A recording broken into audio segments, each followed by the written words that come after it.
Welcome, weary traveler, to the ancient chronicles of the Witchers, those legendary warriors who walked the path between humanity and monstrosity. Tonight, we journey through centuries of transformation, sacrifice, and the slow dying of an age when magic and steel were humanity's only shields against darkness. Let your breathing slow as we explore the rise and fall of the Witcher schools, the trials that forged these mutated guardians, and the inevitable twilight that claimed most of their kind. Close your eyes when ready, and let us begin this tale of duty, loss, and the price of becoming something more than human to protect those who would come to fear you. The cosmos itself conspired to create the need for witchers, though none who lived through those early centuries could have comprehended the vast forces that were reshaping their world with such casual violence and absolute indifference to mortal suffering. The conjunction of the spheres was not merely an astronomical event or magical phenomenon, but a catastrophe of such magnitude that it redefined the very nature of existence for every living creature on the continent, tearing apart the barriers between realities and allowing forces beyond comprehension to pour through dimensional wounds that would never fully heal. The event began as subtle disturbances in the fabric of reality itself, tremors in the magical field that sensitive individuals could detect days before the main catastrophe struck. Mages who had spent their lives studying the orderly progression of celestial bodies and the predictable flow of magical energies found their calculations becoming meaningless as fundamental laws that had governed existence since time immemorial began to bend and break under pressures that originated from sources beyond their ability to perceive or understand. When the conjunction finally reached its crescendo, the sky itself became a battlefield where different realities collided and merged in ways that defied every principle of natural philosophy. Stars that had shone in familiar patterns for thousands of years were joined by alien constellations from distant spheres, their light carrying with it the essence of worlds where different physical laws held sway and where creatures had evolved according to principles that bore no resemblance to anything that had previously existed on the continent. The dimensional barriers that collapsed during those terrible hours had protected more than just individual worlds from outside influence. They had maintained the integrity of separate evolutionary paths, keeping species that had developed in isolation from encountering environments and competitors for which millions of years of natural selection had not prepared them. When those barriers shattered, the result was not gradual adaptation or peaceful coexistence, but a violent reshuffling of ecological relationships that would destabilize every ecosystem on the continent for generations to come. The first creatures to emerge from the dimensional rifts were not the massive predators or supernatural horrors that would later dominate humanity's nightmares, but smaller organisms whose alien nature was revealed only through their impossibility according to known natural law. Plants that grew without sunlight and fed on magical energy began sprouting in areas where the dimensional boundaries were thinnest, their roots extending not into soil but into the spaces between realities where they could draw sustenance from forces that conventional biology could not even name. These botanical invaders were followed by insects and small animals whose behavior patterns seemed designed by minds that operated according to entirely different assumptions about survival and reproduction. Creatures that should have been herbivores based on their physical structure displayed predatory intelligence that suggested awareness of prey-predator relationships that existed only in their spheres of origin, while others that possessed all the characteristics of apex predators showed no interest in hunting or territorial behavior, instead gathering in vast communal clusters that served purposes no human observer could comprehend. But it was the arrival of the larger entities that truly transformed the continent from a place where human civilization could develop and flourish into a charnel house where survival itself became a daily miracle that required constant vigilance and extraordinary courage. The werewolves that materialized from dimensional tears brought with them not only their own predatory capabilities, but also the viral transformations that could spread their curse to human victims, creating new threats from the very populations they were terrorizing and consuming. The vampires that followed were perhaps even more devastating in their impact, as their supernatural intelligence and ability to blend into human society made them far more dangerous than creatures that relied purely on physical violence to achieve their goals. These beings had evolved in spheres where they were the dominant species, developing social structures and predatory techniques that were perfectly adapted to hunting and controlling populations of humanoid prey, whose responses they understood with terrifying precision. The ghouls that emerged from graveyards and battlefields represented a different category of threat entirely,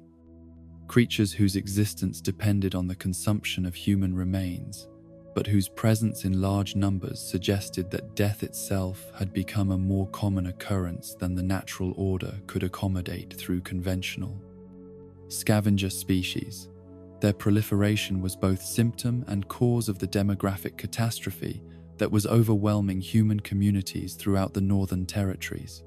Each new type of monster that appeared brought with it not only immediate physical danger but also psychological trauma that undermined the social structures upon which human civilization depended. Communities that had been built around assumptions of relative safety and predictable threats found themselves dealing with enemies that operated according to completely alien logic. Creatures whose motivations and capabilities could not be understood through conventional experience or traditional wisdom passed down through generations of human settlement. The impact on human psychology was perhaps as significant as the physical devastation these creatures caused. People who had lived their entire lives according to rhythms established by agricultural cycles and seasonal changes suddenly found themselves imprisoned in fortified settlements, venturing outside only during daylight hours and only in large, well-armed groups. The simple act of traveling from one village to another became an expedition requiring military-level planning and preparation. While activities that had once been routine parts of rural life became impossible luxuries that few communities could afford. Children who grew up during this period developed entirely different relationships with the natural world than their parents had enjoyed, learning to view forests and caves not as sources of food and materials, but as territories controlled by hostile entities whose capabilities far exceeded anything that human strength and cunning could overcome through conventional means. The folk tales and cultural narratives that had previously celebrated human mastery over the natural environment were replaced by stories that emphasized caution, preparation, and the terrible consequences that awaited those who ventured too far from the protection of walls and armed guards. The economic implications of this transformation were equally devastating, as trade routes that had connected distant communities for centuries became impossible to maintain when merchant caravans faced casualty rates that made commerce economically unviable. The specialization and division of labor that had allowed human society to develop beyond subsistence agriculture collapsed as communities were forced to become self-sufficient or perish, unable to rely on external sources for goods and services that had previously been taken for granted. Religious and philosophical systems that had provided meaning and structure for human societies were challenged by the obvious reality that the world had become a place where traditional concepts of divine justice and natural order no longer applied. Priests who had taught that righteousness would be rewarded and wickedness punished found their congregations questioning such doctrines when good people were being consumed by monsters, while the cruel and selfish sometimes survived through their willingness to sacrifice others for their own protection. The political structures that had governed human communities were similarly disrupted, as traditional forms of authority proved inadequate to address threats that required entirely new approaches to collective defense and resource allocation. Kings and nobles who had built their legitimacy on their ability to protect their subjects through conventional military means found their authority challenged when it became apparent that existing weapons and tactics were largely useless. against supernatural enemies. It was in this context of civilizational crisis that the discovery of chaos, the raw magical energy that had been released during the conjunction, began to offer the first hope that humanity might develop effective responses to the threats that surrounded them. The energy itself was unlike anything that had previously existed in measurable quantities on the continent, a force that seemed to respond to conscious will and directed intention in ways that suggested it might be harnessed and controlled through proper understanding and training. The first individuals to successfully manipulate chaos were not trained mages or scholars who had spent years studying theoretical principles, but desperate people who found themselves in life-threatening situations where conventional solutions had failed and only miraculous intervention could preserve their lives. These early magical practitioners discovered their abilities through accident and necessity rather than formal instruction, learning to channel chaos through trial and error in circumstances where mistakes typically resulted in death or permanent injury. The techniques they developed were crude and dangerous, often causing as much harm to the practitioner as to intended targets, but they represented the beginning of humanity's adaptation to a world where supernatural threats required supernatural responses. Word of these successful magical interventions spread quickly through communities that were eager for any advantage against the creatures that stalked their territories, leading to the establishment of informal networks where knowledge and techniques could be shared among those who showed aptitude for chaos manipulation. The transition from individual magical practitioners to organized institutions of magical learning was driven by the recognition that the threats facing humanity were too large and complex to be addressed through isolated efforts by feeble, untrained individuals. The coordination and systematic development of magical techniques required resources and organizational structures that could only be provided through cooperation between different communities and the support of political authorities who understood the existential nature of the crisis they faced. The northern rulers who emerged during this period were distinguished from their predecessors not by their military prowess or political acumen, but by their willingness to embrace solutions that previous generations would have rejected as impossible or unnatural. These leaders understood that the survival of human civilization depended on their ability to adapt to circumstances that had no historical precedent, requiring them to support experimental approaches whose long-term consequences could not be predicted or controlled. The alliance between political authority and magical innovation that developed during these desperate years created the institutional foundation for what would eventually become the Witcher schools, though the specific vision of enhanced warriors was still years away from concrete realization. The immediate priority was simply to develop any means of fighting back against creatures that had previously been invulnerable to human weapons and tactics, creating a research environment where radical experimentation was not only accepted but actively encouraged. The mages who gathered at Rissberg Castle represented the culmination of this early period of magical development. Individuals who had survived the dangerous process of learning to manipulate chaos in combat situations and had demonstrated sufficient skill and knowledge to contribute to systematic research into more advanced techniques. Their decision to focus their efforts on creating enhanced human warriors rather than developing purely magical solutions reflected their understanding that the scale of the monster problem required large numbers of individuals capable of sustained combat operations across vast geographical areas.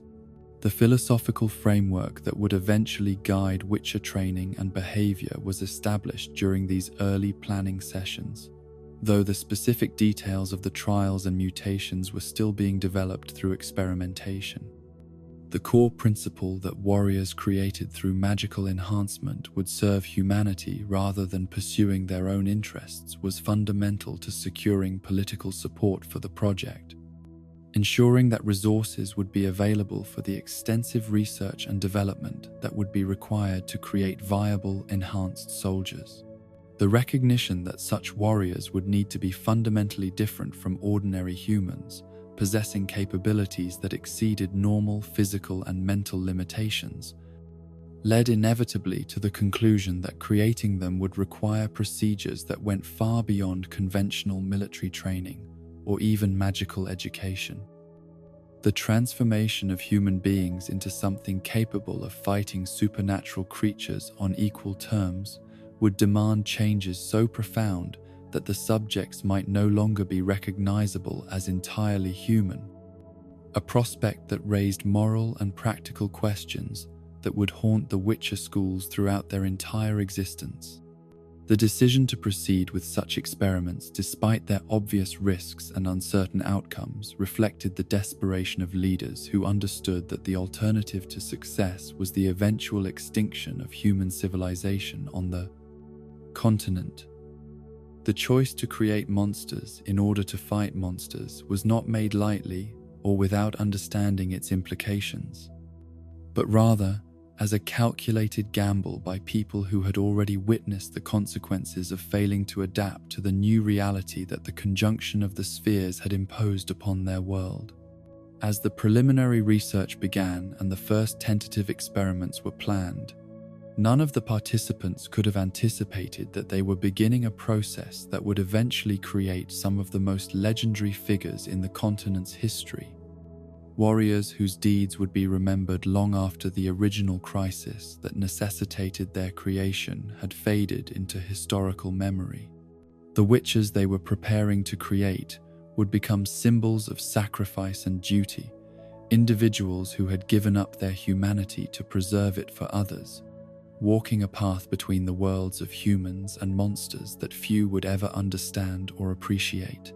The stage was set for the most ambitious magical experiment in human history, a project that would test the limits of what chaos manipulation could achieve while simultaneously challenging every assumption about the nature of humanity itself.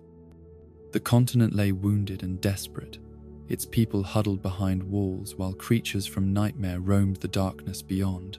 And in that darkness, the first stirrings of hope were beginning to take shape in the form of warriors who would be neither fully human nor entirely monstrous, but something altogether new and necessary for the world that was coming into being around them. The ancient towers of Risberg Castle rose from the misty valleys of Kovia, like fingers of weathered stone reaching towards secrets that mortals were never meant to grasp. Their foundations sunk deep into earth that had absorbed centuries of magical experimentation and alchemical research. The fortress itself seemed to pulse with barely contained energies, its walls infused with residual magic from countless experiments that had pushed the boundaries of what was possible within the natural order, creating an atmosphere where reality itself felt malleable and subject to the will of those who possessed sufficient knowledge and determination to reshape it according to their desires. The mage, known as Alzur, approached this bastion of magical learning with the weight of humanity's survival pressing upon his shoulders, carrying with him plans that would either save civilization or damn it to a fate worse than the monster-haunted existence that had become the continent's new reality. His reputation as an innovator and theorist had earned him a place among the most respected magical practitioners of his generation. But the project he was about to propose would test not only his technical abilities, but also his willingness to cross moral boundaries that previous ages would have considered inviolable. The castle's interior reflected the ambitious nature of the research conducted within its walls. Corridors lined with laboratories where the fundamental forces of existence were dissected and analyzed with the cold precision of scholars who had long since learned to view suffering as an acceptable price for knowledge. The air itself seemed to vibrate with potential, charged with energies that made ordinary humans uncomfortable and reminded all who entered that this was a place where the impossible was pursued as a matter of routine rather than exception. Alzur's initial presentation to the assembled mages was met with the kind of skeptical attention that his colleagues reserved for proposals that seemed to exceed even their considerable capabilities and resources. The concept of enhancing human beings to the point where they could engage supernatural creatures in direct combat struck many as theoretical speculation rather than practical possibility. A thought experiment that might provide interesting insights into magical theory, but which could never be implemented on the scale that the current crisis demanded. The detailed analysis that followed revealed the scope of the challenges that would need to be overcome before such enhanced warriors could become reality. The human body and mind had evolved according to principles that prioritized survival in environments where the greatest threats came from natural predators, environmental hazards, and competition with other humans for limited resources. Adapting human physiology to cope with creatures that possessed supernatural strength, magical abilities, and centuries of accumulated hunting experience would require modifications so extensive that the subjects might no longer qualify as human in any meaningful sense. The theoretical framework that guided these early discussions drew upon knowledge that had been accumulated through decades of magical research, but the practical applications were largely untested and potentially fatal to anyone who served as experimental subject. The mages understood that they were proposing to venture into territory where mistakes would be measured, not in failed experiments or wasted resources, but in human lives lost to procedures whose effects could not be predicted or reversed once the transformation process had begun. The decision to proceed despite these obvious risks was made not from scientific curiosity or academic ambition, but from the recognition that conventional approaches to the monster problem had already proven inadequate to protect human populations that were being decimated by creatures whose capabilities exceeded anything that normal military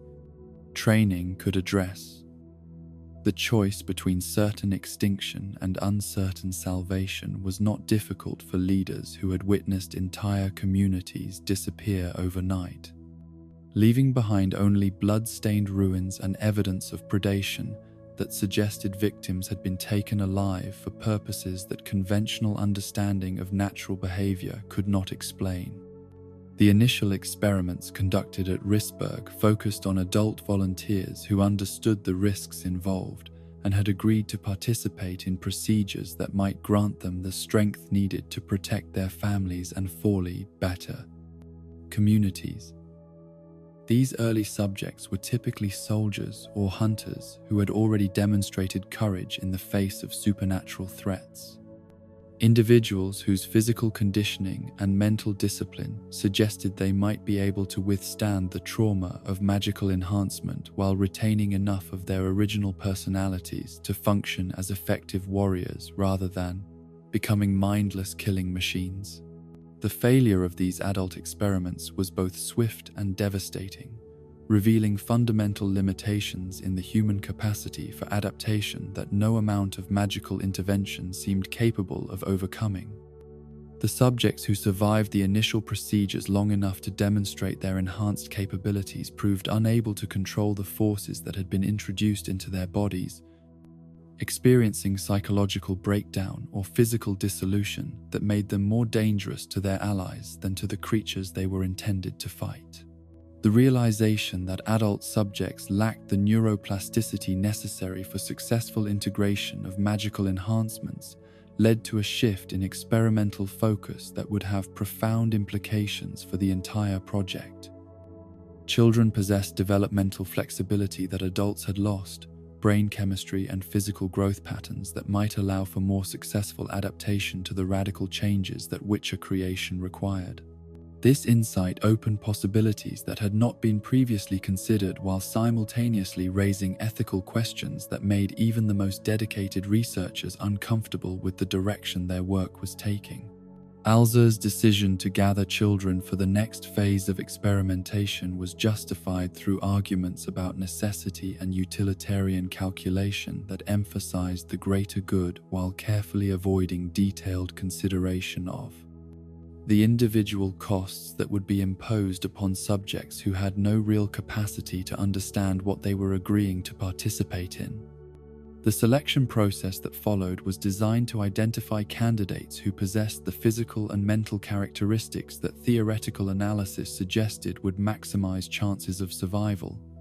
but which also ensured that few people would miss the children who were chosen or investigate too closely what had become of them. The journey that brought 38 children to Risberg was accomplished through a combination of legitimate recruitment and outright abduction, with Alzer and his associates targeting families where poverty or dysfunction made parents willing to surrender children in exchange for promises of better opportunities, while also collecting orphans and street children whose disappearance would attract minimal attention from authorities or community members. The methods employed were morally questionable at best, but they were justified by the researchers as necessary steps in a project that might determine whether human civilization would survive the ongoing crisis. The children who arrived at the castle represented a cross-section of the continent's most vulnerable populations. Young people whose lives had already been marked by hardship and abandonment in ways that had prepared them for suffering while also making them desperate for any opportunity that might offer hope for a better future. Their ages ranged from 8 to 14 years, selected to ensure that their physical development had progressed sufficiently to withstand intensive training, while remaining flexible enough to accommodate the mutations that would follow. The initial assessment of these young candidates revealed both promise and limitation that would influence every aspect of the training program that was designed to prepare them for the trials ahead. Some demonstrated natural aptitude for combat skills or showed resistance to fear that suggested they might possess the mental fortitude necessary for Witcher work, while others displayed sensitivity to magical energies that indicated they might be able to develop the supernatural senses that enhanced warriors would need to track and fight creatures that operated according to alien logic. The training regimens that were implemented drew upon military traditions and magical disciplines that had been refined over centuries of research and practical application, but which were modified to account for the extreme nature of the transformation that the children would eventually undergo. The physical conditioning was designed to push young bodies to their absolute limits without causing permanent damage that would interfere with subsequent mutation procedures, while the mental preparation attempted to create the kind of emotional detachment that would allow warriors to function effectively in situations where normal human psychological responses would prove counterproductive. The obstacle courses that tested agility and spatial awareness were constructed to simulate the kind of environments where battles with supernatural creatures typically occurred, incorporating elements of darkness, uncertain footing, and sudden changes in elevation or direction that would challenge every aspect of physical coordination. The children who mastered these challenges demonstrated not only athletic ability, but also the kind of adaptability that would serve them well when facing opponents whose capabilities and tactics were unknown until the moment of 2344. Confrontation. The cliff-climbing exercises that formed another component of training were designed to develop not only upper body strength and endurance, but also the kind of mental discipline that would allow witchers to maintain focus and effectiveness, even when facing immediate physical danger. The children learned to assess risk and make split-second decisions while hanging from rocky surfaces where a single mistake would result in death, developing the kind of calm acceptance of mortality that would characterize successful witchers throughout their careers. The blindfolded navigation challenges that tested their ability to function without visual input prepared them for encounters with creatures that hunted in complete darkness or possessed abilities that could interfere with normal sensory perception. Learning to rely on hearing, smell, and spatial awareness rather than sight would prove essential when facing vampires that could manipulate light and shadow, or wraiths that existed partially outside normal reality. The pendulum exercises that required precise timing and reflexive responses under stress were particularly brutal in their demands upon developing nervous systems, forcing children to develop reaction speeds that exceeded normal human limitations while simultaneously teaching them to ignore pain and fatigue that would incapacitate ordinary individuals. The toll these exercises took was immediately apparent in the form of injuries that would have been considered unacceptable in any other training program, but which were viewed as necessary preparation for the far more dangerous trials that awaited successful candidates. The mortality rate during this preliminary training phase was shocking even to researchers who had expected significant casualties among their subjects. 4 children died within the first days, their young bodies unable to withstand the combination of physical stress and psychological pressure that the program demanded. Their deaths served as grim reminders that the path to creating enhanced warriors was literally paved with the corpses of those who proved unequal to its demands, a reality that influenced every subsequent decision about training intensity and candidate selection. The survivors who adapted to this harsh regimen demonstrated qualities that set them apart from ordinary children in ways that extended far beyond mere physical capability or pain tolerance. They developed a kind of focused intensity that allowed them to channel fear and uncertainty into improved performance rather than allowing these emotions to compromise their effectiveness.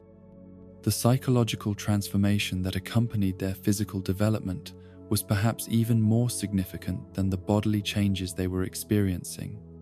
creating personalities that were simultaneously more mature and more damaged than those of children who had been allowed to develop under normal circumstances. The alchemical preparations that were introduced during the later stages of training represented the first direct exposure to the kind of magical substances that would eventually reshape their bodies at the cellular level.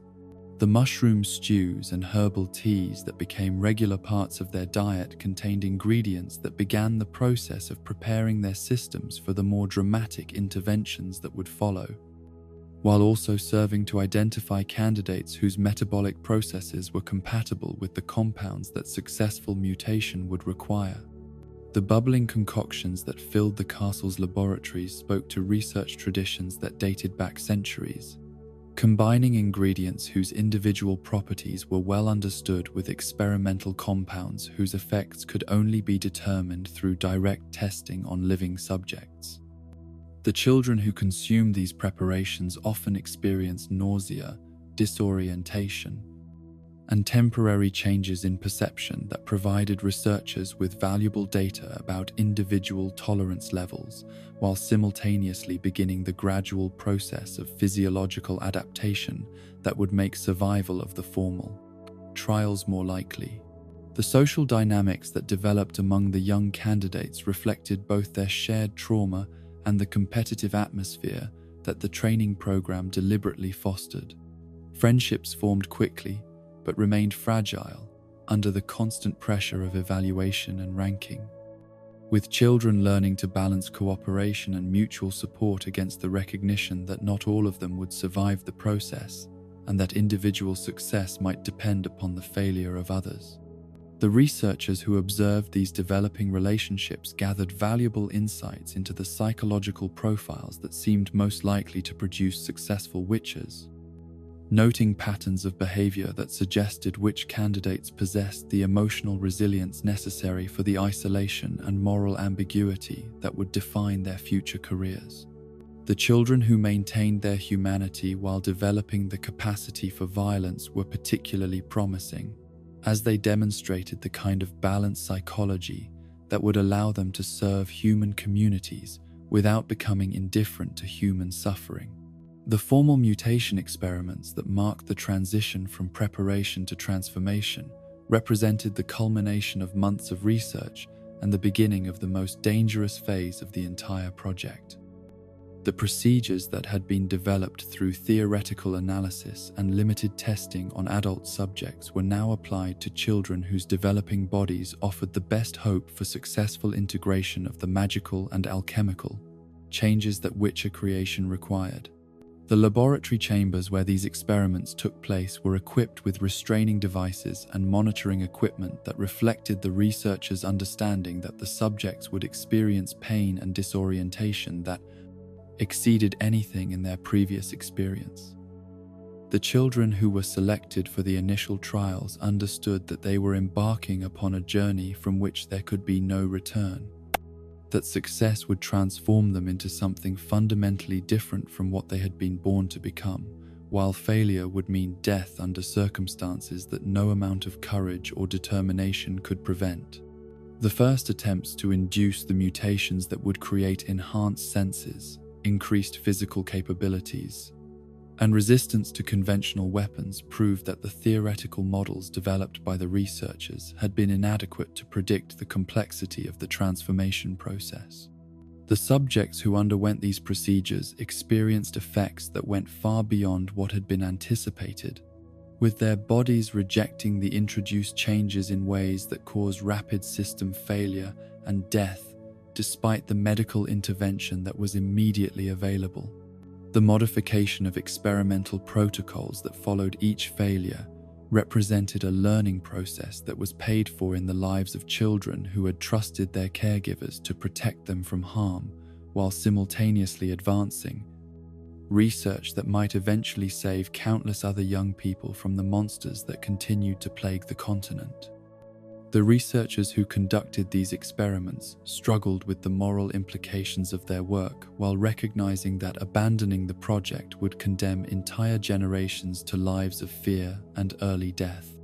The discovery that female subjects were fundamentally incompatible with the mutation process was made only after several young girls had died in agony, their bodies unable to accommodate changes that seemed to interact with hormonal and genetic factors in ways that the researchers' theoretical framework had not anticipated. The loss of these potential candidates reduced the already small pool of subjects while providing crucial information about the biological limitations that would define all future Witcher creation efforts. The 5 boys who eventually survived the complete mutation process represented both triumph and tragedy, living proof that the theoretical framework underlying Witcher creation was fundamentally sound while serving as reminders of the terrible price that had been paid to achieve this breakthrough. Their transformation was immediately apparent in physical changes that included the distinctive cat-like eyes that would become the most recognizable feature of their kind. But the full scope of their enhancement would only become apparent through subsequent testing and training. The disappointment that researchers experienced when these first successful witches demonstrated limited magical abilities reflected expectations that had been based more on hope than realistic assessment of what the mutation process could achieve. The enhanced physical capabilities were impressive and would prove essential for combat effectiveness. But the lack of significant magical talent suggested that additional research would be necessary to create the kind of versatile warriors that the original project had envisioned. The decision to banish these first successful witches from Rissberg was motivated by a combination of professional disappointment and political necessity, as the resources that had been invested in their creation needed to be justified through practical results that the current subjects seemed unlikely to provide. The classification of the project as a failure, despite its partial success, reflected the institutional pressure to achieve dramatic breakthroughs rather than incremental progress, a standard that would prove difficult to meet given the complexity of the challenges involved. The journey to Castle Morgravey that followed their expulsion from Rissberg marked the beginning of a new phase in Witcher development, one that would be characterized by less formal institutional support but greater freedom to develop practical applications for the abilities they had gained. The castle that became their new home was a frontier fortress that had been abandoned by its original occupants, offering both the isolation necessary for continued experimentation and the space needed to develop training programs that could prepare future witchers for the realities of monster hunting. The mages who accompanied the first witchers to their new home were those who remained committed to the project despite its official designation as a failure, individuals whose belief in the potential of enhanced warriors was strong enough to overcome the professional disappointment and resource limitations that had led their colleagues to abandon the research. Their willingness to continue working under these reduced circumstances would prove crucial to the eventual success of the Witcher schools. The establishment of training protocols at Castle Morgravey built upon lessons learned during the Rissberg experiments while adapting to the reality that future witches would need to be self-sufficient rather than dependent upon extensive institutional support. The programs that were developed emphasized practical skills and combat techniques while maintaining the rigorous standards that had characterized the original project, creating a foundation upon which the Witcher schools would build their reputations for producing warriors of exceptional capability and dedication. The arrival of the knight-errant who would become known as Griffin marked a turning point in the development of Witcher philosophy and combat doctrine, bringing with him experience and wisdom that had been acquired through years of actual monster hunting rather than theoretical research. His decision to share his knowledge with the first Witchers was motivated by recognition that their enhanced abilities, when combined with proper training and moral guidance, could make them far more effective than conventional warriors in protecting human communities from supernatural threats.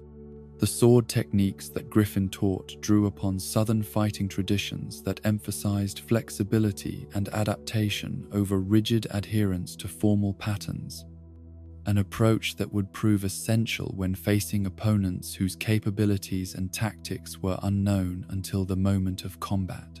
The philosophical framework that accompanied this technical instruction stressed the importance of duty and service over personal ambition, establishing principles that would guide Witcher behavior long after their original teacher had passed from the scene.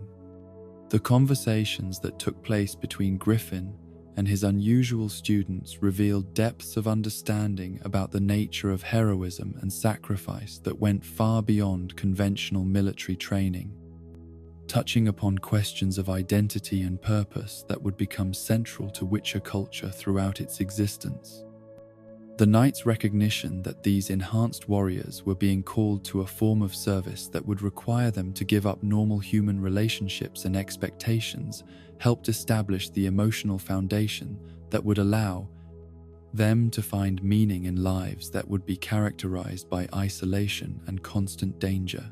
The formal conclusion of training at Castle Morgravie was marked by ceremonies that acknowledged both the achievement represented by successful Witcher creation and the solemnity of the oath that committed these warriors to lives of service that would likely end in violent death far from home and family. The medallions that were awarded to the first Witchers served not only as symbols of their enhanced status, but also as practical tools that would help them detect magical emanations and supernatural threats in the field. The departure from Castle Morgravie that marked the beginning of their active careers was both culmination of years of preparation and commencement of a journey whose destination could not be predicted or controlled. The Witchers who set out on the path carried with them everything necessary to function as independent agents of monster elimination, but they also bore the psychological burden of being the first of their kind, pioneers in a profession that had no established traditions or support networks to guide their development. The initial contracts that tested their abilities in real combat situations provided validation for the theoretical framework that had guided their creation while revealing practical challenges that no amount of training could fully anticipate. The monsters they encountered possessed capabilities and employed tactics that differed significantly from what their instructors had prepared them to face, requiring constant adaptation and innovation that would become characteristic of successful Witcher methodology.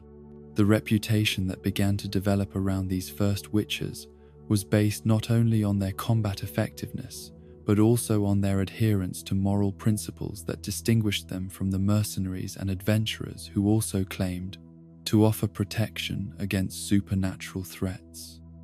Their refusal to exploit the fear and desperation of the communities they served helped establish trust that would prove essential as the Witcher profession expanded and developed more formal institutional structures. The legacy of these first Witchers extended far beyond their individual achievements to encompass the proof of concept that would inspire the creation of additional schools and the development of more sophisticated training programs. Their survival and success demonstrated that human enhancement through magical means was not only possible but could produce warriors whose capabilities exceeded anything that conventional military training could achieve, opening possibilities that would eventually transform the continent's approach to supernatural threats. The path they blazed through years of lonely service and constant danger would be followed by generations of witchers who would refine and expand upon the foundations that had been laid at Castle Morgravie, creating traditions and methodologies that would endure long after the original crisis that had necessitated their creation had passed into historical memory. The boys who had been transformed into something more than human at such terrible cost had proven that the sacrifice demanded by Witcher creation could produce results that justified even the most questionable means, establishing a precedent that would guide future decisions about the price that could be acceptably paid for the power to protect humanity from the darkness that surrounded it. The establishment of the formal order of Witchers at Castle Morgravie marked the transition from experimental project to institutional reality, transforming a handful of enhanced warriors into the foundation of what would become one of the most feared and respected organizations in the continent's history. The ancient fortress that had served as refuge for the first successful mutations was rebuilt and expanded to accommodate the ambitious training programs that would be necessary to create additional witchers while maintaining the standards of excellence that had been established through such painful trial and error during the initial experiments. The castle itself was transformed into a complex that could serve simultaneously as military academy, alchemical laboratory, and monastic retreat, its halls echoing with the sounds of combat training, while its deeper chambers housed the delicate equipment and dangerous substances that would be required for the mutation processes that lay at the heart of Witcher creation. The architectural modifications that were implemented reflected both practical necessity and symbolic importance, creating spaces that were designed to forge warriors while reminding all who entered of the gravity and permanence of the transformations that occurred within these walls. The mages who remained committed to the Witcher project, despite its troubled beginnings, brought with them not only the technical knowledge necessary for conducting the trials, but also the institutional memory of what had been learned through the failures and successes of the Risberg experiments. Their presence provided continuity and expertise that would prove essential as the Order developed the systematic approaches to training and mutation that would allow it to produce witchers with greater consistency and higher survival rates than had been achieved during the initial attempts. The formal establishment of the Order required the development of organizational structures and protocols that could govern every aspect of Witcher life from initial recruitment through final retirement or death in service. The codes and traditions that emerged during this period would endure for centuries, providing stability and identity for warriors whose enhanced nature set them apart from ordinary human society while simultaneously creating expectations and obligations that would shape every aspect of their existence. The Trial of the Grasses stood as the most crucial and terrifying of all the ordeals that prospective witchers would face, a transformation so profound and dangerous that it served as the ultimate test of both physical capability and mental determination. The name itself derived from the botanical components that formed the core of the alchemical preparations used in the process. Plant materials whose individual properties had been studied and catalogued through generations of magical research, but whose combined effects remained partially unpredictable despite years of refinement and adjustment. The selection of candidates for this trial represented the culmination of months or years of preliminary training and evaluation, with only those young people who had demonstrated exceptional promise being deemed worthy of the resources and risk that the mutation process demanded. The children who reached this stage had already survived training regimens that would have broken most adults, proving their physical resilience and mental fortitude through trials that had eliminated the majority of their original cohort. The preparation for the Trial of the Grasses began weeks before the actual procedure, with candidates undergoing dietary modifications and preliminary treatments designed to optimize their body's readiness for the massive physiological changes that would follow. The fasting periods that preceded the trial served not only to purify their systems of substances that might interfere with the mutation process, but also to create the kind of heightened mental state that would be necessary for surviving the psychological trauma of transformation. The laboratory chambers where the trials were conducted had been designed with both scientific precision and practical necessity in mind. Equipped with restraining devices that could hold subjects who might lose control during the mutation process, while also providing the monitoring equipment that researchers needed to track vital signs and adjust procedures in real time. The atmosphere in these rooms was charged with magical energies that seemed to vibrate in the very air, creating an environment where the boundaries between possible and impossible became meaningless. The corn lily that formed one of the primary ingredients in the grasses mixture was a plant whose magical properties had been recognized since the earliest days of alchemical research, though its use in human enhancement represented an application that pushed far beyond anything that had been previously attempted. The preparation of this component required techniques that had been refined through generations of experimentation, with the timing and method of extraction determining whether the final product would enhance or destroy the biological systems it was introduced to. Nightshade brought its own deadly contributions to the mixture, its toxic properties serving to break down existing cellular structures while the other components worked to rebuild them according to the enhanced template that the mutation process was designed to achieve. The balance between destruction and reconstruction was so delicate that even minor variations in dosage or timing could result in subjects who experienced the dissolution without the corresponding regeneration, dying in agony as their bodies consumed themselves from within. Speargrass added elements of magical conductivity that would allow the subject's nervous system to process and channel supernatural energies more effectively than normal human neurology could manage,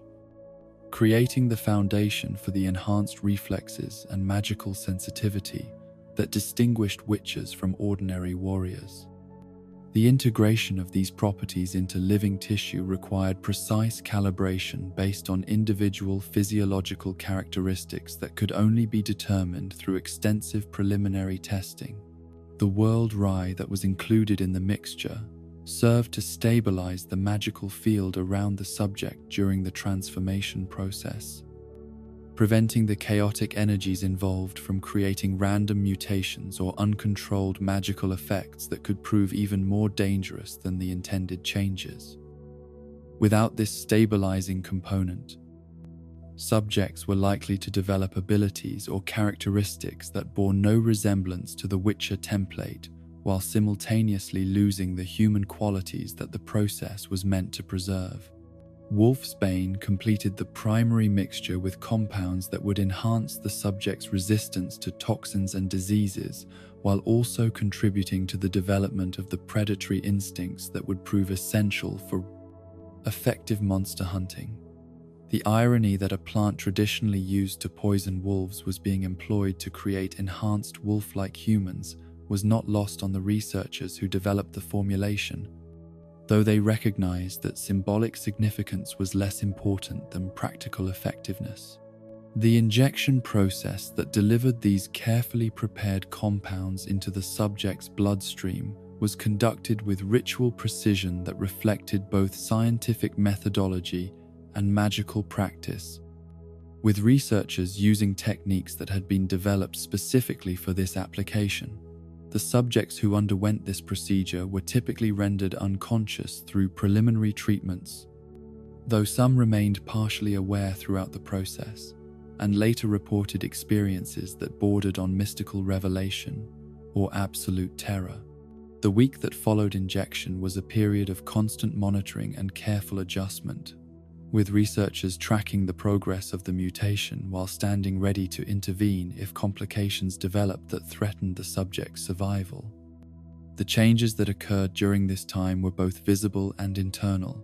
with external signs of transformation often appearing before the deeper physiological adaptations had been completed, creating situations where subjects might appear to be healing when they were actually approaching crisis points. The mortality statistics associated with the trial of the grasses remained consistently grim, despite continuous refinement of techniques and selection criteria, with survival rates that rarely exceeded 10% among even the most carefully chosen candidates. The recognition that 9 out of every 10 children who underwent the trial would die as a result served to emphasize both the desperation that had led to the creation of the Witcher schools and the extraordinary nature of those who survived to become enhanced warriors. The physical symptoms that candidates experienced during the mutation process were severe enough to challenge the strongest pain management techniques that magical medicine could provide, with subjects often losing consciousness not from the treatments they received but from nervous systems that simply could not process the intensity of what they were experiencing.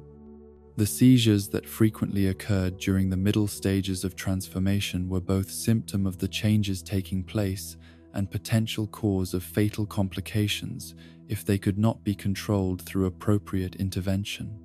The vomiting that accompanied the cellular restructuring was often so severe that subjects required magical intervention to prevent death from dehydration or electrolyte imbalance, while the cold sweats that marked the final stages of the process indicated that the subject's temperature regulation systems were adapting to their enhanced metabolism and increased resistance to environmental extremes. These symptoms, while distressing to observe, were generally positive indicators that the mutation was proceeding according to plan. The 7th day of the trial marked the critical transition point where subjects would either complete their transformation successfully or succumb to the cumulative stress that the process had placed upon their systems. Those who awakened on this day, with the distinctive cat-like eyes that marked successful mutation, had survived not only the immediate dangers of the procedure, but also the psychological trauma of having their fundamental nature altered in ways that would influence every aspect of their future existence.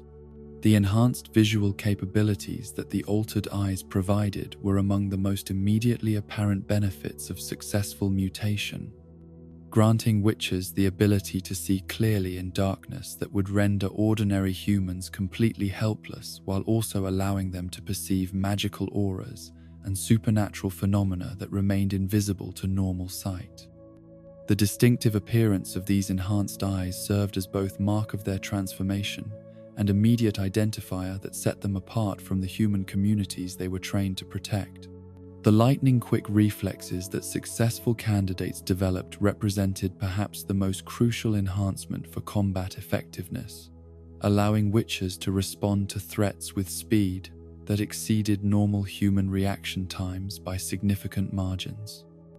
These improvements were not merely the result of enhanced muscle function, but reflected fundamental changes in nervous system processing that allowed information to travel from sensory organs to motor responses faster than conventional neurology could achieve. The slower aging that characterized Witcher physiology was both blessing and burden, granting enhanced warriors the extended lifespans necessary for accumulating the experience and wisdom that effective monster hunting required, while also condemning them to watch successive generations of the humans they protected grow old and die. The mechanisms that produced this longevity were not fully understood even by the mages who had developed them, representing one of the many aspects of Witcher enhancement that worked more effectively than the theory that had guided their creation could adequately explain. The physical strength that successful mutation provided was substantial enough to allow Witchers to wield weapons and armor that would be impossibly heavy for normal humans, while also giving them the capability to engage monsters in direct physical combat with some hope of success. The enhancement was carefully calibrated to provide significant advantages without creating beings whose strength was so great that they could not function effectively in human society or relate to the people they were sworn to protect. The enhanced senses that accompanied successful transformation went far beyond improved vision to encompass hearing that could detect sounds across a much broader frequency range and at much greater distances than normal human auditory capability allowed. The olfactory improvements that witches experienced were perhaps even more dramatic, granting them the ability to track targets across vast distances while also allowing them to detect supernatural creatures whose scents carried distinctive chemical signatures that ordinary humans could not perceive. The trial of dreams that followed successful completion of the grasses represented a different category of challenge entirely, one that tested the subject's mental resilience and magical potential rather than their physical capacity for surviving biological transformation. This secondary trial was conducted by druids whose understanding of consciousness and perception complemented the mage's knowledge of physiological enhancement, creating a combined approach that addressed both body and mind in the development of complete witcher capabilities. The psychedelic visions that characterized this trial were induced through combinations of natural hallucinogens and magical techniques that allowed subjects to experience altered states of consciousness where the boundaries between internal and external reality became meaningless. The purpose of these visions was not recreational or purely experimental,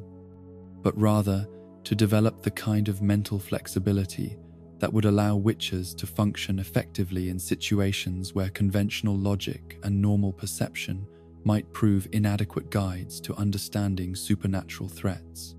The enhancement of night vision that resulted from successful completion of the trial of dreams was achieved through modifications to brain chemistry and neural processing that allowed witches to extract maximum visual information from minimal light sources while also developing the ability to perceive thermal signatures and other forms of electromagnetic radiation that remained invisible to normal human sight. These capabilities would prove essential when hunting creatures that were most active during hours of darkness or in environments where conventional illumination was impractical or dangerous. The sterility that accompanied successful completion of the dream trial was perhaps the most personally devastating consequence of witcher transformation, representing a sacrifice that went beyond mere physical discomfort or social isolation to touch fundamental aspects of human identity and future possibility. The inability to produce offspring meant that witches could never establish the kind of family relationships that provided meaning and continuity for most people, condemning them to lives that would end without biological legacy or genetic continuation. The emotional detachment that the trial was designed to promote served practical purposes in preparing witches for careers that would expose them to constant violence and regular encounters with human suffering that could not be prevented or alleviated through their intervention. The development of psychological defenses that allowed them to function effectively despite witnessing atrocities was essential for maintaining their ability to serve communities over extended periods, though it came at the cost of the kind of emotional connections that made ordinary human life meaningful and fulfilling. The trial of the mountains that served as the practical examination of witcher capabilities took many different forms depending upon the specific challenges that could be constructed in various geographical locations, but all versions shared the common goal of testing whether candidates had successfully integrated their enhanced abilities into functional combat effectiveness. The trial was designed not merely to evaluate individual skills, but to assess the candidate's capacity for making tactical decisions under stress while facing opponents or obstacles whose capabilities exceeded normal human understanding. The examination format that was developed for Kaer Morhen required candidates to navigate underground passages that were inhabited by creatures whose enhanced senses and territorial behavior created constant danger for intruders who lacked the skills necessary to avoid detection or defend themselves when discovery became inevitable. The Cyclops that served as one of the primary challenges represented the kind of opponent that witches would regularly face in their professional careers. possessing supernatural strength and magical abilities that could only be overcome through superior tactics and specialized knowledge. The requirement to traverse these dangerous areas without waking sleeping monsters reflected real-world situations where witches would need to gather information or position themselves strategically without alerting targets to their port. Presence, skills that could mean the difference between successful contract completion and catastrophic failure that might result in the destruction of the communities they were trying to protect. The stealth techniques that candidates developed during this trial would serve them throughout their careers when facing opponents whose raw power made direct confrontation inadvisable. The climbing challenges that required candidates to scale vertical surfaces while avoiding creatures that had claimed those territories as their hunting grounds tested not only physical capabilities, but also the kind of spatial awareness and tactical thinking that would allow witches to use terrain advantages when facing opponents whose abilities exceeded their own. The integration of enhanced reflexes and supernatural balance that successful transformation provided was essential for completing these challenges without falling to injury or death. The activation of medallions that marked successful completion of the trial served both practical and ceremonial purposes, demonstrating that the candidate had developed sufficient magical sensitivity to operate the protective devices that would serve as their primary early warning system when supernatural threats were present, while also marking their formal acceptance into the brotherhood of witches whose shared experiences and mutual obligations would define much of their future existence. Vesemir's experience during his trial of the medallion in the Red Swamp represented a variation that reflected both individual circumstances and the evolution of trial procedures as the Witcher schools gained experience with different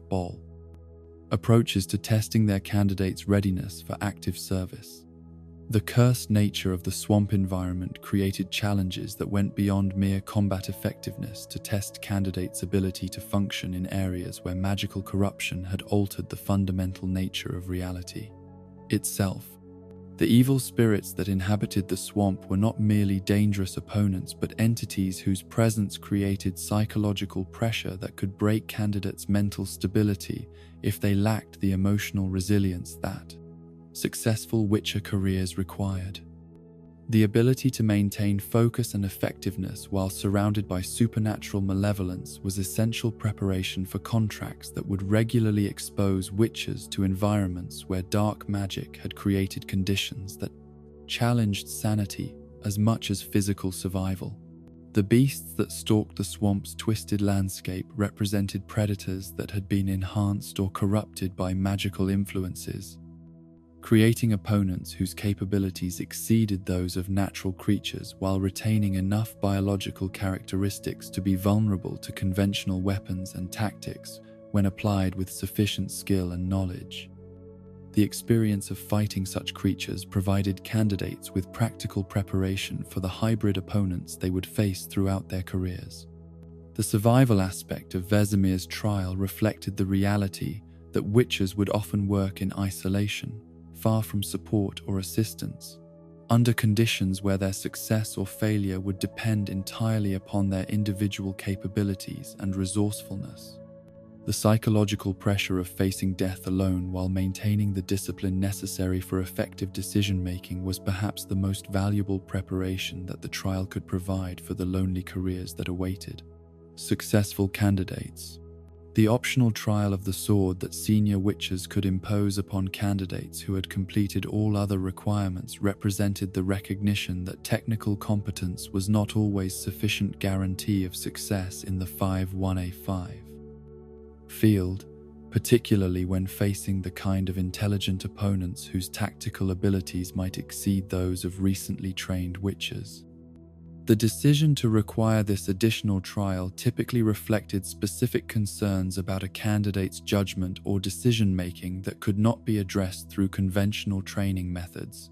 The choice between facing a monster selected by the challenging master or engaging in combat with a veteran witcher offered candidates different types of learning experiences that could provide insights into their readiness for independent operation. Combat with monsters tested their ability to apply learned techniques against opponents whose behavior patterns they had studied but never personally encountered. While fights with experienced witchers revealed gaps in their tactical thinking that might not be apparent when facing predictable opponents. The establishment of seasonal patterns that governed witcher activities reflected both practical necessity and institutional wisdom that had been accumulated through experience with the demands of monster hunting as a profession.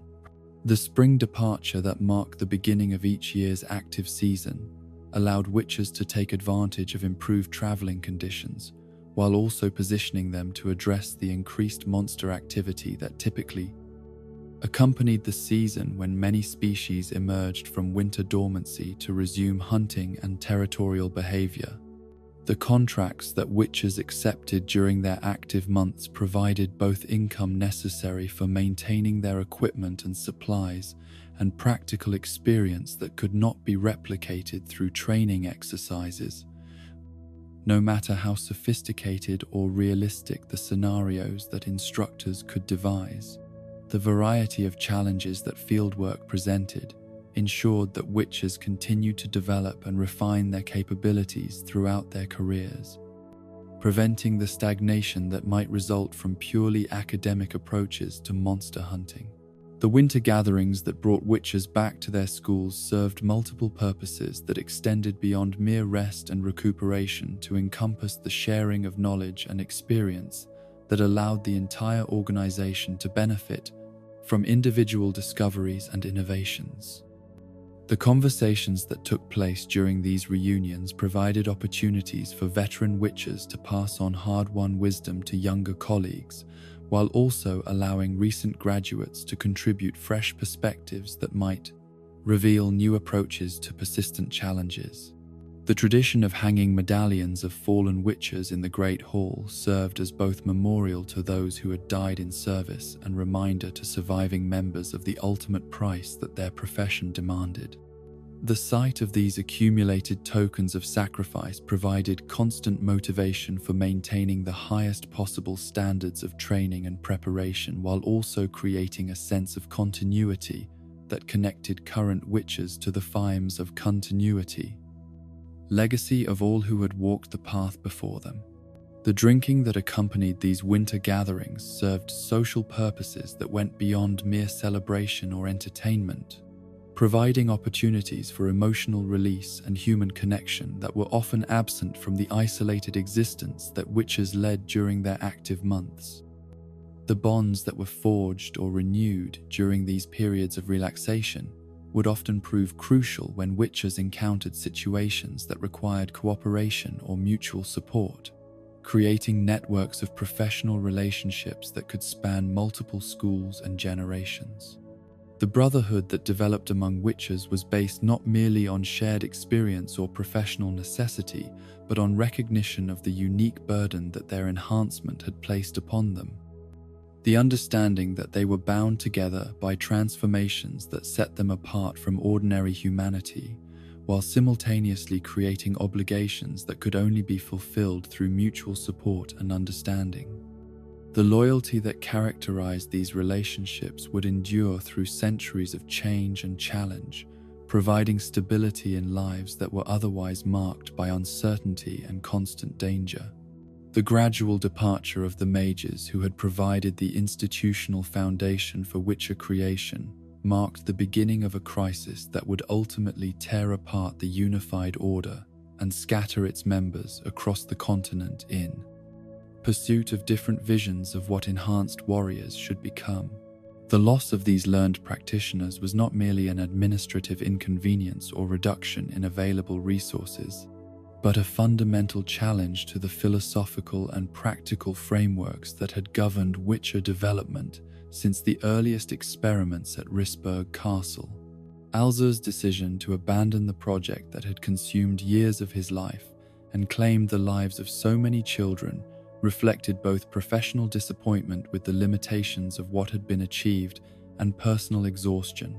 with the moral compromises that continued research would require. The enhanced warriors who had emerged from his laboratories were undeniably effective at their intended purpose, but they fell short of the transformative vision that had originally justified the terrible costs of their creation,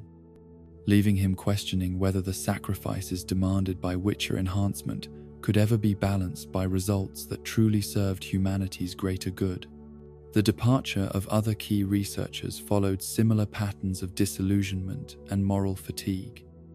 As individuals who had dedicated themselves to solving humanity's monster problem discovered that success in creating enhanced warriors had created new problems that were perhaps even more intractable than the original crisis. The recognition that witches would inevitably become isolated from the societies they protected, that their enhancement would make them objects of fear and suspicion rather than gratitude and respect, challenged the fundamental assumptions about heroism and service that had motivated the original project. The institutional knowledge that departed with these mages included not only technical expertise in conducting the trials and managing the mutation process, but also the theoretical understanding that would be necessary for developing improvements or adaptations that might address the shortcomings that had become apparent as the first generation of witchers gained experience in the field. The loss of this intellectual foundation would prove even more devastating than the immediate practical difficulties it created, as it condemned future generations of witcher trainers to work with incomplete understanding of the forces they were attempting to harness. The handful of mages who remained at Castle Morgravy were individuals whose commitment to the Witcher project had survived the disappointments and moral challenges that had driven their colleagues away. But their reduced numbers and limited resources meant that the ambitious research programs that had characterized the Order's early years would no longer be possible. The systematic approach to enhancement that had allowed for careful experimentation and gradual improvement was replaced by more conservative methods that prioritized maintaining existing capabilities rather than pushing toward new breakthroughs. The leadership vacuum that emerged as the magical experts withdrew from active involvement in Order affairs created an opportunity for the enhanced warriors themselves to assume greater control over their own development and training. But it also removed the neutral authority that had previously mediated disputes and maintained unity of purpose among individuals whose enhanced nature had not eliminated their capacity for personal ambition and professional jealousy. The breakdown of discipline and cooperation that followed this loss of oversight was perhaps inevitable given the psychological effects of Witcher enhancement, which had created individuals whose physical and mental capabilities exceeded those of ordinary humans while failing to instill the kind of spiritual development that might have provided wisdom proportional to their power. The competitive instincts that had been useful during training and beneficial for maintaining high standards of performance became destructive when applied to relationships among supposed brothers who were meant to support and protect each other. Arnagard's emergence as a focal point for discontent within the Order reflected both his individual characteristics as someone whose transformation had enhanced his aggressive instincts more than his capacity for cooperation and his bithy role as spokesman for witchers who had become frustrated with institutional constraints that they viewed as obstacles to their effectiveness and personal development. His influence over younger witchers was based partly on his reputation as an exceptional combatant and partly on his ability to articulate criticisms of the current system that resonated with individuals who had begun to question whether the Order's traditional approaches were adequately serving their needs. The philosophical arguments that Arnagard advanced in support of his growing rebellion against established authority centered on questions about the proper relationship between enhanced warriors and the human societies they had been created to protect, challenging assumptions about service and duty that had been fundamental to Witcher identity since the earliest days of the project. His contention that witchers deserved greater autonomy and recognition rather than being treated as tools for implementing other people's priorities represented a fundamental shift away from the self-sacrifice that had previously defined the profession. The personal grievances that provided emotional fuel for Arnagad's intellectual opposition to the existing order included complaints about contract assignments, resource allocation, and recognition that reflected the kind of petty concerns that might have been expected from ordinary mercenaries rather than enhanced warriors who had supposedly transcended such mundane preoccupations. The gap between the elevated ideals that Witcher training was meant to instill and the actual behavior of individuals who had undergone that training revealed fundamental flaws in the assumptions that had guided the Order's development. The confrontation with Rhys that marked the transition from ideological disagreement to open violence was sparked by a dispute over contract rights that would have been easily resolved through established procedures if both parties had retained the discipline and mutual respect that their training was supposed to have developed. The fact that two enhanced warriors who had shared the same trials and sworn the same oaths could come to view each other as enemies worthy of potentially lethal violence demonstrated how thoroughly the brotherhood that had once united all Witchers had been corrupted by individual ambition and institutional decay.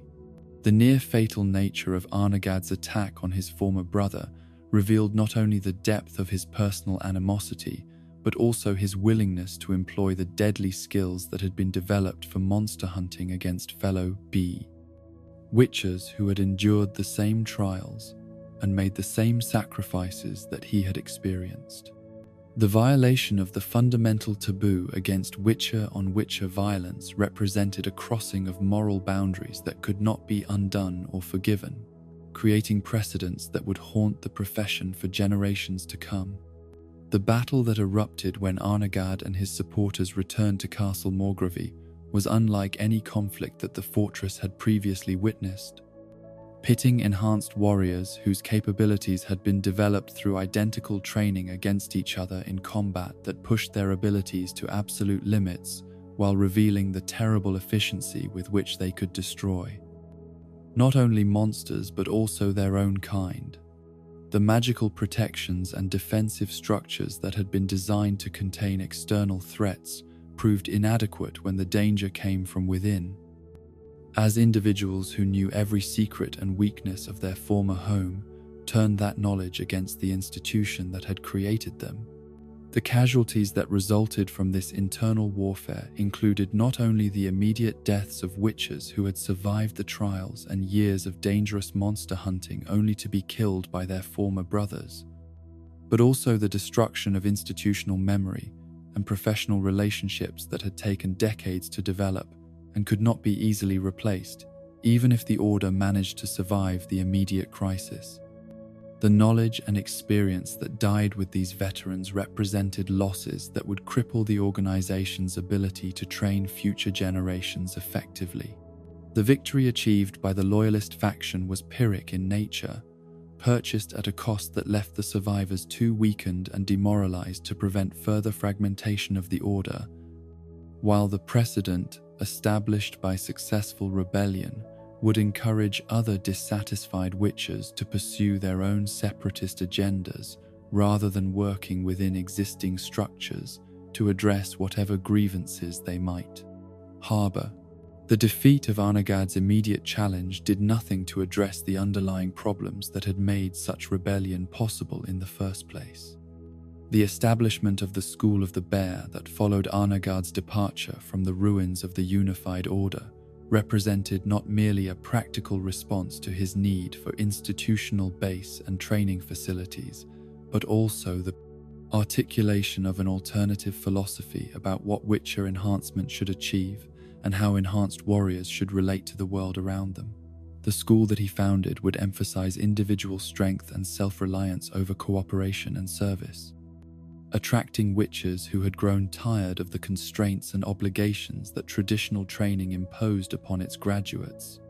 The geographical isolation that Arnagad chose for his new school reflected both practical security considerations and symbolic rejection of the cooperative relationships with human communities that had characterized traditional Witcher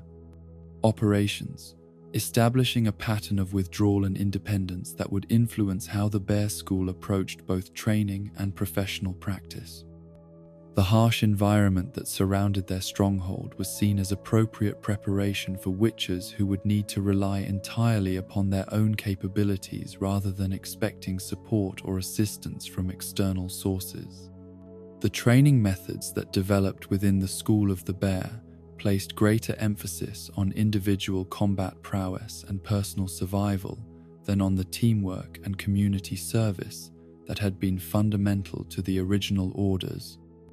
approach, producing witches who were perhaps more formidable as individual warriors but less capable of the cooperation and mutual support that complex contracts often required. The philosophical framework that justified these changes emphasized the superiority of enhanced individuals over ordinary humans in ways that bordered on contempt for the communities that witches had traditionally served. The mutations that the Bear School developed differed from the original formulations in ways that enhanced physical capabilities while reducing the emotional connections that had previously bound witches to human society, creating warriors who were even more isolated from normal social relationships while possessing greater capacity for violence and intimidation. The trade-offs involved in these modifications reflected Arnegard's belief that witches who were too attached to human concerns would be less effective at the ruthless pragmatism that monster hunting truly required. The 20 recruits who followed the example of Arnegard's rebellion by establishing their own independent school represented a different form of dissatisfaction with the Order's traditional approaches, one that was based more on intellectual curiosity and experimental ambition than on the personal grievances that had motivated the Bear School's founder. The group that would eventually become known as the School of the Cat was united by shared belief that the mutation processes developed at Castle Morgravy could be improved through systematic research and innovative approaches to enhancement. Their theft of mutagenic compounds and alchemical equipment from the Order's laboratories was justified through arguments about the need for continued development and the right of enhanced individuals to pursue their own vision of what Witcher capabilities should encompass. But the practical effect was to deprive the original institution of resources that it could not easily replace while providing the rebels with the materials necessary for conducting experiments that would prove even more dangerous than the established procedures they were attempting to improve. Castle Stigger provided the isolated location that the Cat School required for conducting research that would have been considered unacceptably dangerous by any conventional standard. Its remote position allowing them to pursue enhancement techniques that pushed the boundaries of what human physiology could survive while remaining far enough from populated areas that failures would not threaten innocent communities. The fortress that became their base had a dark history that seemed appropriate for the morally questionable experiments that would be conducted within its walls. The mutations that emerged from the Cat School's research efforts were indeed more potent than those employed by the original order, but they came at costs that extended far beyond the physical risks that had always been associated with Witcher enhancement to encompass psychological and spiritual damage that would affect not only the subjects who underwent the beasts and procedures, but also the communities that encountered the unstable warriors they produced. The enhanced reflexes and sensory capabilities that Cat School witches possessed were accompanied by emotional volatility and reduced impulse control that made them dangerous to allies as well as enemies. The philosophical justification for accepting these risks centered on utilitarian arguments about the greater good and the necessity of creating the most effective possible weapons against supernatural threats. But the practical results suggested that the Cat School's innovations had produced individuals who were as likely to become monsters themselves as to serve as effective monster hunters. The madness that afflicted many Cat School graduates was not merely an unfortunate side effect, but a fundamental consequence of enhancement techniques that sacrificed psychological stability for raw capability. The proliferation of additional schools that followed these early rebellions reflected both the precedent established by successful separation from the original order and the diverse visions that different groups of witches had developed about what their enhancement should achieve and how their profession should be practiced. Each new school represented a different response to the limitations and problems that had become apparent in traditional approaches to witcher training. Though not all of these responses proved to be improvements over the methods they were meant to replace. The School of the Griffin took its inspiration from the knight-errant who had provided crucial early training to the first witchers, emphasizing the chivalric values and moral principles that had been fundamental to his teaching while developing enhancement techniques that prioritized balance and versatility over raw power or specialized capabilities. The witches produced by this school were perhaps the most psychologically stable of all the variants, retaining stronger connections to human society while maintaining the combat effectiveness necessary for successful monster hunting. The Manticore School developed in response to the specific challenges posed by the desert environments of the far south, where traditional witcher techniques proved inadequate for dealing with creatures and conditions that differed dramatically from those encountered in the northern territories where the original order had focused its attention. The mutations and training methods they developed reflected adaptation to extreme heat and the unique threats posed by venomous creatures that had no northern equivalents. The School of the Crane represented an attempt to create witches whose enhancement emphasized mental capabilities and magical potential over physical prowess, pursuing the original vision of warrior mages that had motivated the earliest experiments, even though such enhancement proved far more difficult to achieve and sustain than approaches that focused primarily on physical modification. The few graduates produced by this school possessed abilities that were unique among witches,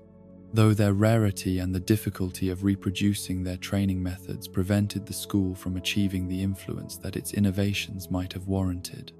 The Viper School emerged as a splinter group from the Bear School's own rebels, representing an even more extreme interpretation of what witcher enhancement should achieve and how enhanced warriors should relate to the world around them. The mutations they developed were designed to create assassins rather than monster hunters, individuals whose capabilities were optimized for eliminating human targets rather than supernatural creatures, a perversion of the original Witcher mission that would bring shame upon the entire profession. The geographical distribution of these various schools created a continental network of competing institutions that covered territories which had previously been served by the unified order, ensuring that monster hunting services remained available, even as the organizational structure that had originally provided them fragmented beyond any hope of reunification. The specialization that developed within each school allowed them to become more effective at addressing the specific types of threats that were most common in their respective regions, though it also created gaps in coverage and capabilities that would prove problematic when unusual situations arose. The final dissolution of the original order came not through dramatic confrontation or explicit declaration, but through the gradual recognition that the institution had lost too many members and too much institutional knowledge to continue functioning as the unifying force it had once been. The remaining witches who still maintained loyalty to the traditional approach made the difficult decision to establish their own school rather than attempting to preserve something that had already been irretrievably lost. The journey to the northeast that marked the Order's final transformation into the School of the Wolf was undertaken with the kind of solemn ceremony that befitted the end of an era, though the participants understood that they were not abandoning the principles that had originally guided Witcher development, but rather seeking a location where those principles could be preserved and transmitted to future generations, without the interference of political pressures or institutional conflicts that had proven so destructive. The Caer Morhen Valley that became their new home was chosen not only for its strategic defensibility and isolation from political interference, but also for its symbolic significance, as a place where the ancient traditions of warrior training could be maintained without contamination from the innovations and compromises that had weakened the original order. The fortress that they built in this remote location would become a monument to the classical Witcher ideal, preserving training methods and philosophical approaches that other schools had abandoned in pursuit of specialized capabilities. The establishment of the Wolf School marked the official end of the unified order, while simultaneously ensuring that its most essential characteristics would survive the fragmentation that had scattered its former members across multiple competing institutions. The Witchers who made this transition understood that they were accepting responsibility for maintaining traditions that might otherwise be lost, committing themselves to preserving knowledge and methods that future generations would need if the Witcher profession was to retain its essential character and purpose. The second era that historians would later identify as the Golden Age of Witchers began with this proliferation of specialized schools, each developing its own approaches to training and enhancement while contributing to a collective capability that exceeded what the unified order had ever achieved. The diversity of methods and philosophies that emerged from this period of experimentation would provide the foundation for centuries of successful monster hunting, though it would also create the competitive tensions and institutional rivalries that would eventually contribute to the profession's decline. The continental coverage that the various schools provided ensured that monster populations were subjected to systematic hunting pressure across a much wider area than had been possible when all witches operated from a single central location, leading to dramatic reductions in supernatural threats that allowed human civilization to expand into territories that had previously been too dangerous for permanent settlement. The effectiveness of this distributed approach validated the decision to embrace institutional diversity, even as it created new challenges for coordination and mutual support. The golden age that emerged from these developments was characterized not only by unprecedented success in monster hunting, but also by the development of Witcher culture and traditions that would endure long after the schools themselves had fallen into decline. The medallions, codes of conduct, and professional practices that became standard during this period reflected the accumulated wisdom of enhanced warriors who had learned through experience what methods and approaches were most effective for their unique circumstances and responsibilities. The success that marked this golden age contained within it the seeds of the challenges that would eventually threaten the entire Witcher profession, as the very effectiveness of their monster hunting activities began to create a world where their services were less obviously necessary and their presence was viewed with increasing suspicion by populations that had grown comfortable enough to question whether the prices they paid for protection were justified by the threats they faced. The transformation of witches from desperate necessities into potential luxuries would prove more dangerous to their survival than any monster they had ever faced in combat. The success that had made witches legendary throughout the continent carried within it the poison that would eventually destroy the very foundations upon which their profession had been built, transforming protectors into pariahs through the inexorable logic of their own effectiveness. The systematic reduction of monster populations that had been the school's greatest achievement created a world where supernatural threats became increasingly rare, allowing human civilization to expand into territories that had been forbidden for generations while simultaneously undermining the justification for maintaining expensive and dangerous enhancement programs. The transformation of the continental landscape from a wilderness dominated by creatures that preyed upon human settlements to a mostly domesticated environment where travel between communities could be undertaken with reasonable safety represented a victory so complete that its very success made the victors obsolete. The witches who had spent lifetimes perfecting their abilities to hunt and destroy supernatural threats found themselves operating in a world where such threats were becoming increasingly difficult to locate, forcing them to travel ever greater distances in pursuit of contracts that would provide both income and purpose. The economic implications of this shift were immediately apparent to anyone who observed the changing patterns of witcher employment during the early decades of what historians would later recognize as the beginning of the end for the Parmic, enhanced warrior profession.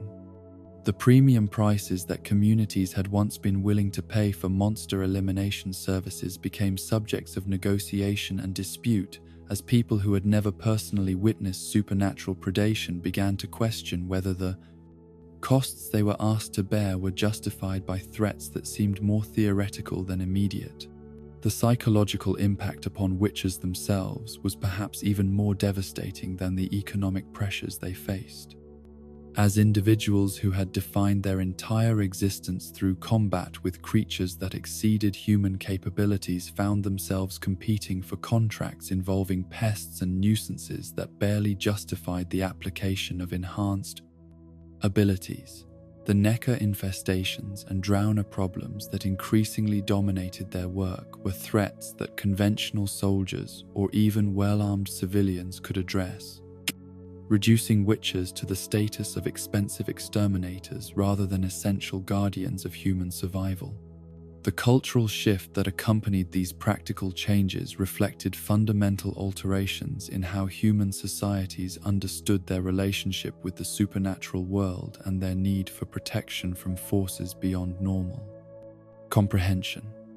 The children who grew up in communities that had been cleared of monsters developed entirely different assumptions about safety and danger than their parents and grandparents had possessed, viewing witches not as heroic defenders, but as curiosities from an earlier age when people had been too primitive and ignorant to protect themselves through conventional means. The folk tales and cultural narratives that had once celebrated witcher achievements began to evolve in ways that emphasized the strange and disturbing aspects of their enhancement rather than the courage and sacrifice that their transformation represented, creating mythology that portrayed them as figures to be feared rather than respected. The distinctive physical characteristics that had once been recognized as marks of dedication to humanity's protection became sources of suspicion and revulsion that marked witchers as fundamentally alien to the societies they continued to serve. The fear that replaced gratitude in human responses to witcher presence was rooted not only in superstition and ignorance, but also in genuine recognition that enhanced warriors possessed capabilities that could be turned against human targets as easily as they had been employed against monsters. The strength that allowed witchers to overcome supernatural predators was more than adequate for dominating ordinary humans, while their enhanced reflexes and magical abilities created advantages that no conventional defense could overcome if they chose to abuse their power. The propaganda campaigns that began to emerge from various political and religious institutions reflected both calculated attempts to redirect popular fears and genuine concern about the implications of maintaining military forces that answered to no earthly authority and whose loyalty could not be guaranteed through conventional means. The mages and nobles who had once competed for witcher services found themselves increasingly uncomfortable with the independence and potential threat that enhanced warriors represented, preferring to rely on forces they could more directly control and influence. The kings and queens who had once eagerly sought witcher assistance in clearing monsters from their territories began to view the presence of enhanced warriors as a potential challenge to their authority. Recognizing that individuals who possessed supernatural abilities and owed allegiance only to abstract codes of conduct rather than political institutions could become focuses for opposition or rebellion if circumstances changed. The paranoia that characterized royal responses to witcher activities was not entirely unjustified, as history had already demonstrated that enhanced individuals could be as dangerous to human rulers as they were to supernatural threats. The religious opposition that emerged during this period was based partly on theological objections to the enhancement procedures that had created witchers, and partly on institutional competition for influence over populations that were increasingly turning to secular authorities for protection and guidance. The priesthoods that had once blessed Witcher activities as necessary evils began to preach against the moral corruption that they claimed was inevitable when humans attempted to transcend the limitations that divine will had imposed upon their species.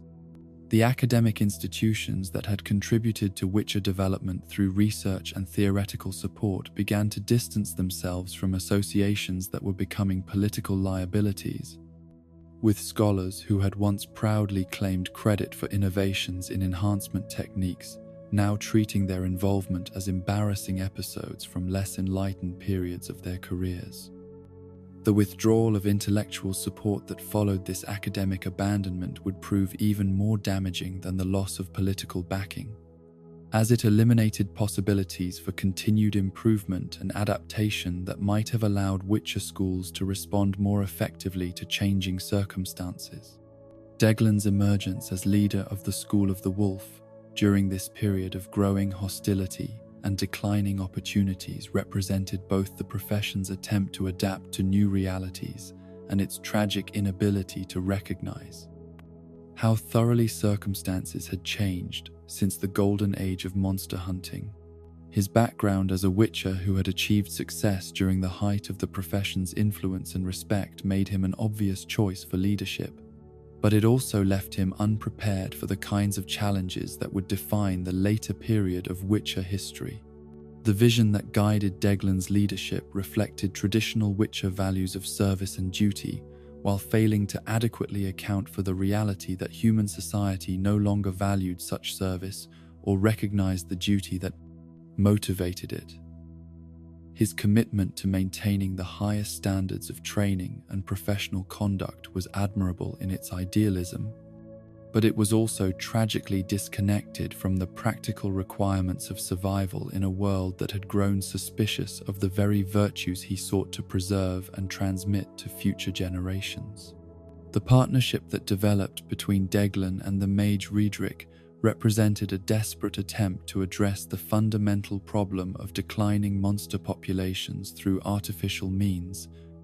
creating new threats that would justify continued investment in Witcher capabilities while providing the contracts necessary to maintain economic viability. The moral compromise that this arrangement represented was rationalized through arguments about the greater good and the necessity of preserving capabilities that would be essential if natural monster populations ever recovered or new supernatural threats emerged. The crossbreeding experiments that Riedrich conducted with Deglin's support were justified as research into monster biology and behavior that would improve Witcher effectiveness when dealing with naturally occurring threats. But their real purpose was to create hybrid creatures whose existence would provide employment opportunities for Witchers whose traditional prey had become too rare to support the institutional infrastructure that the schools required. The scientific rationale for this work was largely fabricated to conceal commercial motivations that would have been recognized as ethically indefensible if they had been acknowledged openly. The creatures that emerged from these experiments were indeed more challenging opponents than the declining populations of natural monsters could provide. But they were also fundamentally artificial threats that existed only because human intervention had created them, rather than because they served any natural function in the continent's ecosystems. The basilisks and other hybrid entities that Riedrich produced represented perversions of natural processes that violated the fundamental principles upon which Witcher training had been based, transforming monster hunting from protection of innocent communities into participation in a manufactured crisis. The secrecy that surrounded these activities was necessary not only to prevent interference from authorities who would have recognized the danger that artificial monster creation represented, but also to conceal the moral degradation that the Witcher profession was undergoing as it attempted to justify its continued existence through increasingly questionable means. The knowledge that their contracts were beginning to involve threats that they had participated in creating challenged fundamental assumptions about heroism and service that had sustained Witcher morale through centuries of difficult and dangerous work. The psychological damage that this arrangement inflicted upon participating witchers was compounded by their awareness that they were violating principles that had been instilled during their earliest training, principles that emphasized protection of innocent life and opposition to forces that threatened natural order. The contradiction between their stated mission and their actual activities created cognitive dissonance that many found impossible to resolve through conventional moral frameworks, leading to the kind of rationalization and self-deception that would prove destructive to individual character and institutional integrity. The broader community of Witcher schools remained largely unaware of the specific arrangements that Deglan had made with Riedrich, but rumors and suspicions about artificial monster creation began to circulate throughout the professional network,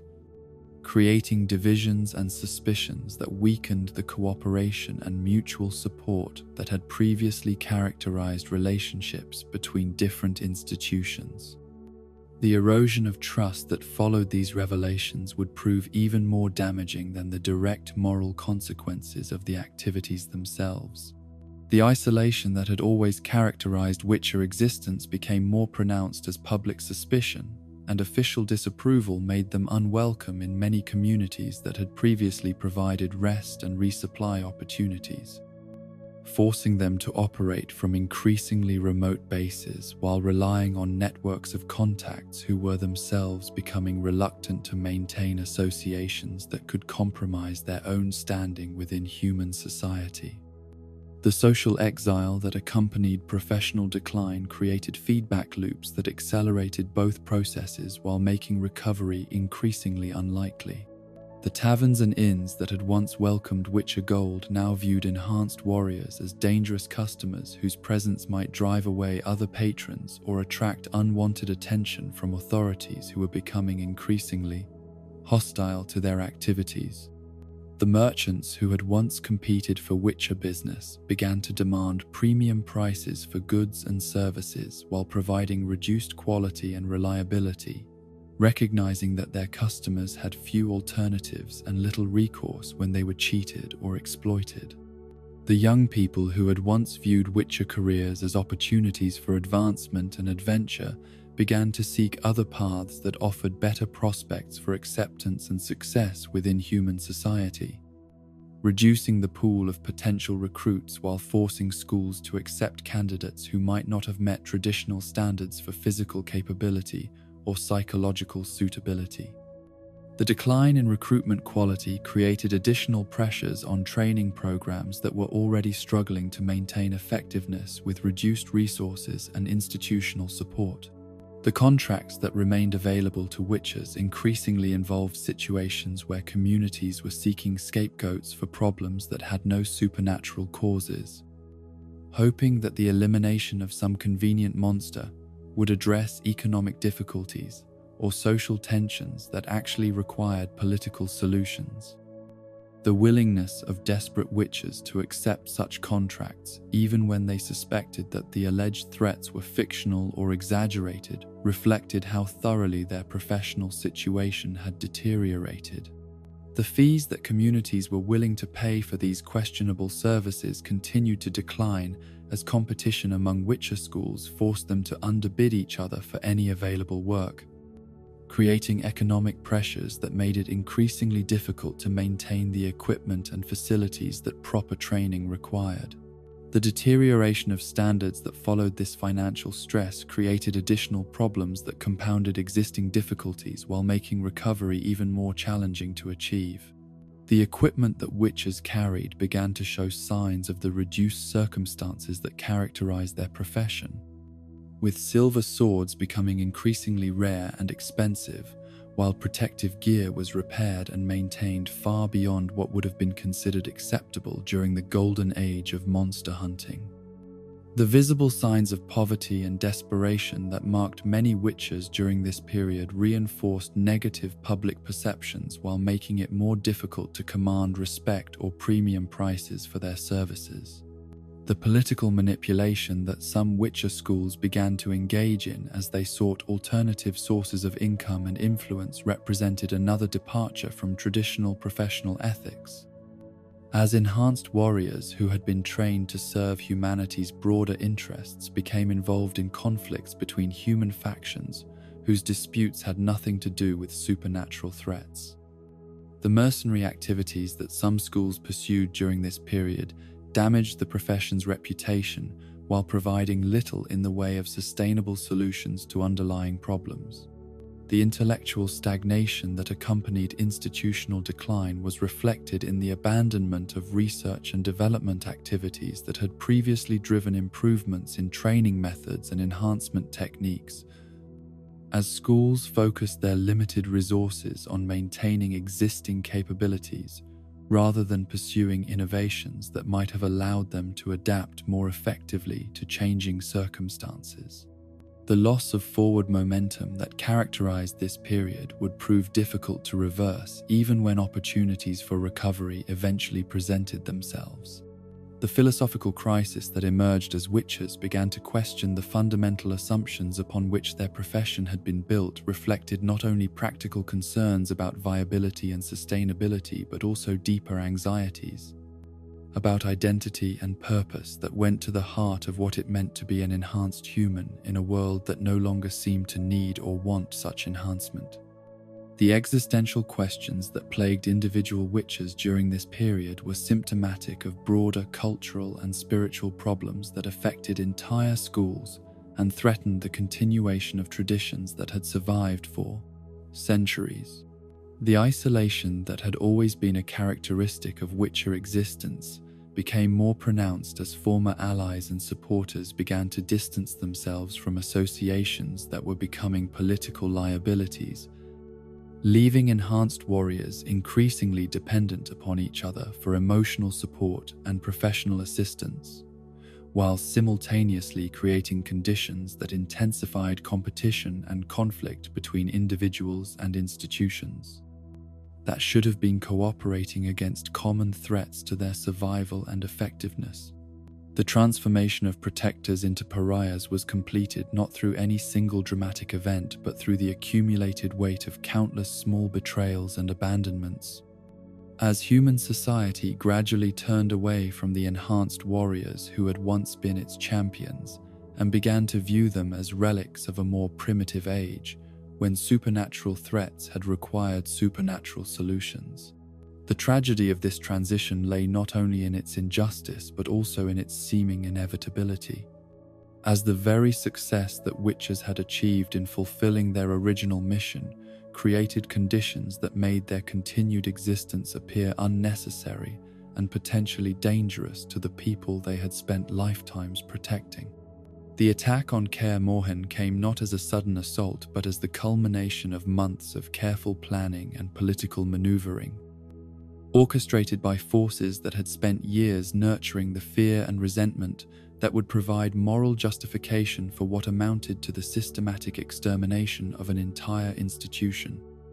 The fortress that had stood for centuries as a monument to duty and sacrifice was surrounded not by monsters seeking to destroy human civilization, but by humans who had convinced themselves that the enhanced warriors within those ancient walls represented a greater threat to their safety and future than any supernatural creature had ever posed. The mobilization of resources necessary for such an assault required coordination between multiple kingdoms and institutions that had rarely cooperated on any matter of comparable significance, demonstrating how thoroughly public opinion had turned against the Witcher schools and how completely the political establishment had embraced the narrative that portrayed enhanced warriors as obsolete relics whose continued existence posed unacceptable risks to social stability and progress. The army that gathered in the valleys below Kaer Morhen included not only professional soldiers and hired mercenaries, but also civilian volunteers whose hatred of witches had been carefully cultivated through years of propaganda and deliberate misinformation. The mages who accompanied this expedition represented some of the most powerful magical practitioners of their generation,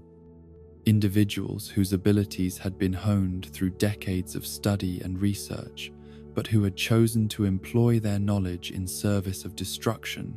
rather than the kind of innovation and discovery that had originally motivated their pursuit of magical learning. Their presence among the attackers was particularly devastating to Witcher morale,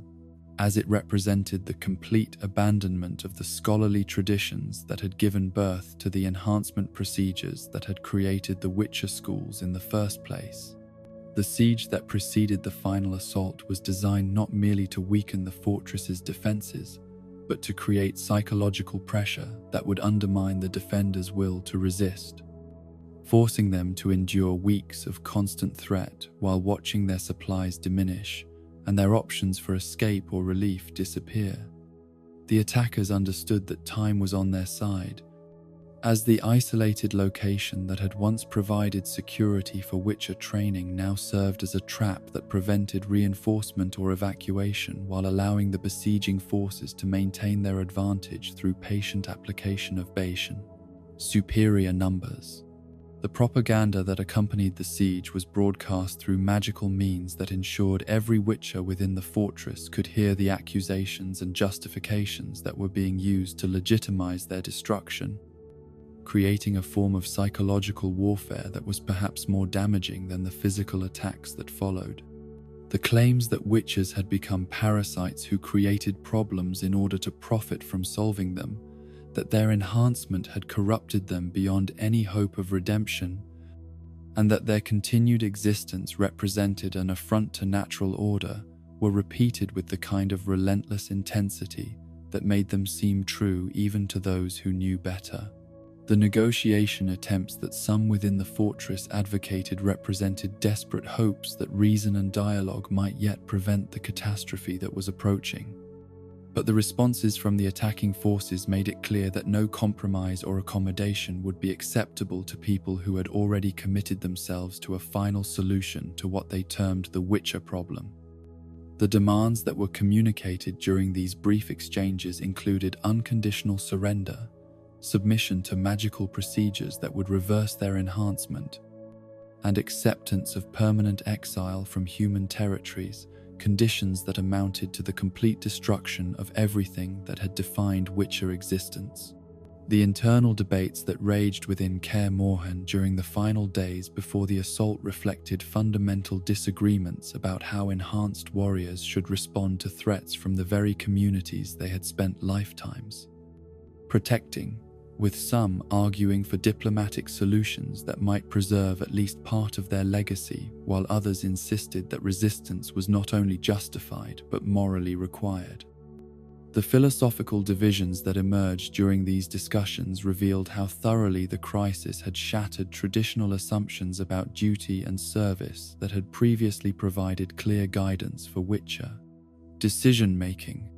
Deglin's leadership during this desperate period was marked by the kind of tragic dignity that characterizes heroes who understand that their cause is lost but refuse to abandon the principles that have defined their lives,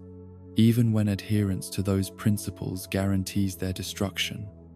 His speeches to the assembled Witchers combined realistic assessment of their tactical situation with passionate defense of the values that had motivated centuries of Witcher service,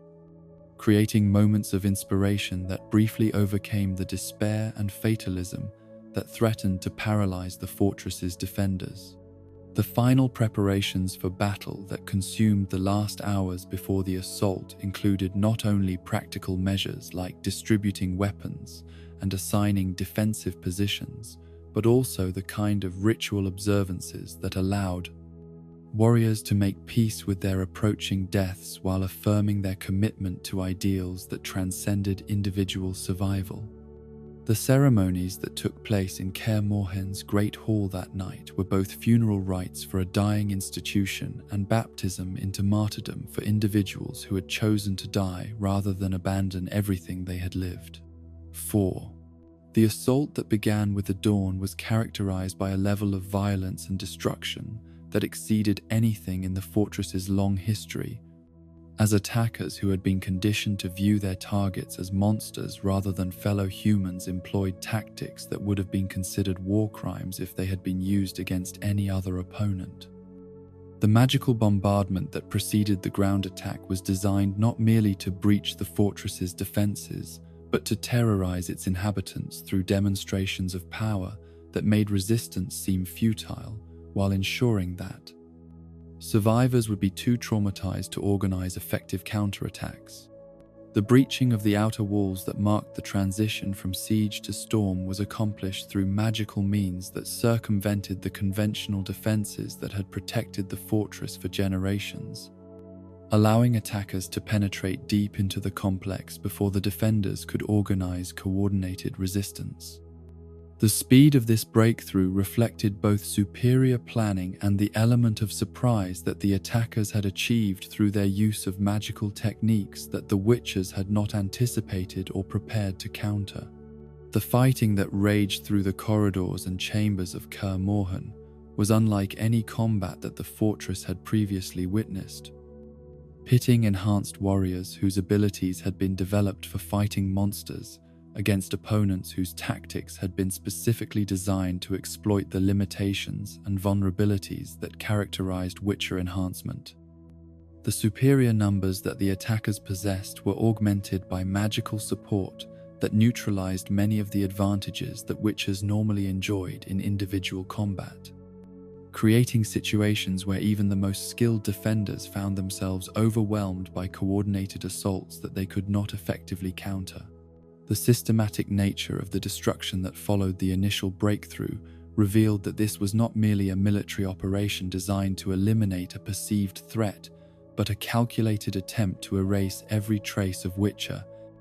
culture and tradition from human memory, ensuring that future generations would have no opportunity to resurrect or romanticize an institution that their conquerors had deemed too dangerous to survive.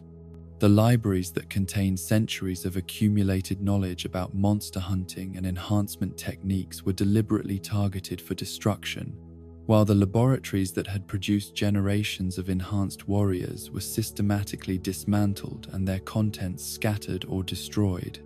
The slaughter of the students who had not yet completed their training was perhaps the most morally indefensible aspect of the entire assault,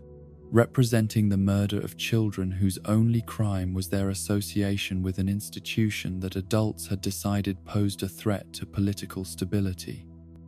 The 40 young people who died that day included not only adolescents who were approaching the completion of their trials, but also children who had barely begun their training and posed no conceivable threat to anyone.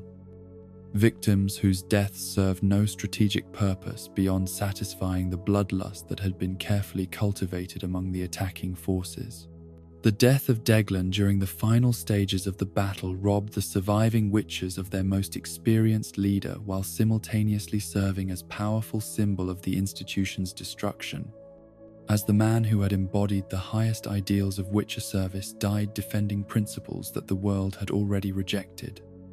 His last stand in the Great Hall, where so many ceremonies of initiation and remembrance had taken place, created a scene of tragic heroism that would haunt the memories of those who witnessed it, even among the attackers who had convinced themselves that such destruction was necessary and justified. The massacre of the mages who had remained loyal to the Witcher cause eliminated not only individuals whose expertise would have been essential for rebuilding what had been destroyed, but also the institutional knowledge that would be necessary for understanding and potentially reversing the damage that the assault had inflicted. The deaths of these scholars represented losses that extended far beyond the immediate tactical situation to encompass generations of research and discovery that could never be recovered or replicated. The 23 Witchers who died defending their home included veterans whose experience spanned decades of monster hunting and younger warriors who had only recently completed their training, creating a cross-section of the institution's membership that demonstrated how completely the assault had devastated the school's human resources. Each death represented not only the loss of an individual whose capabilities had required years to develop, but also the destruction of unique knowledge and experience that could have been passed on to future generations if circumstances had permitted such transmission. The few survivors who managed to escape the fortress did so not through superior combat skills or tactical brilliance, but through the kind of desperate improvisation that characterizes all successful escapes from hopeless situations. Fleeing into wilderness that provided temporary refuge while carrying with them nothing more than the weapons and equipment they could gather during their flight. The psychological trauma that these survivors carried would prove as significant as their physical injuries, as they struggled to process the reality that everything they had known and valued had been destroyed by the very people they had spent their lives protecting. Vesemir's survival among these refugees was both blessing and burden, as his age and experience made him a natural leader for the remnant while simultaneously making him a living repository of institutional memory that would be essential for any attempt to preserve or resurrect Witcher traditions. The responsibility that fell upon his shoulders was almost unbearable in its scope, requiring him to serve simultaneously as teacher, father figure, and guardian of cultural heritage while dealing with his own grief and trauma from witnessing the destruction of his life's work. The immediate aftermath of the assault saw similar attacks launched against other Witcher schools throughout the continent. As the success at Kaer Morhen provided both practical template and moral justification for eliminating what had been characterized as a continental conspiracy against human welfare and progress. The School of the Cat's stronghold at Stigger Castle fell to coordinated assault that employed many of the same tactics that had proven effective against the Wolf School, though the enhanced aggressiveness and instability that characterized Cat School witches made their final battles more costly for the attackers. The destruction that swept through the Witcher schools during this period was not merely the result of spontaneous popular uprising, but represented coordinated policy implemented by political and religious leaders who had concluded that the continued existence of enhanced warriors posed unacceptable risks to the social order they were attempting to establish and maintain.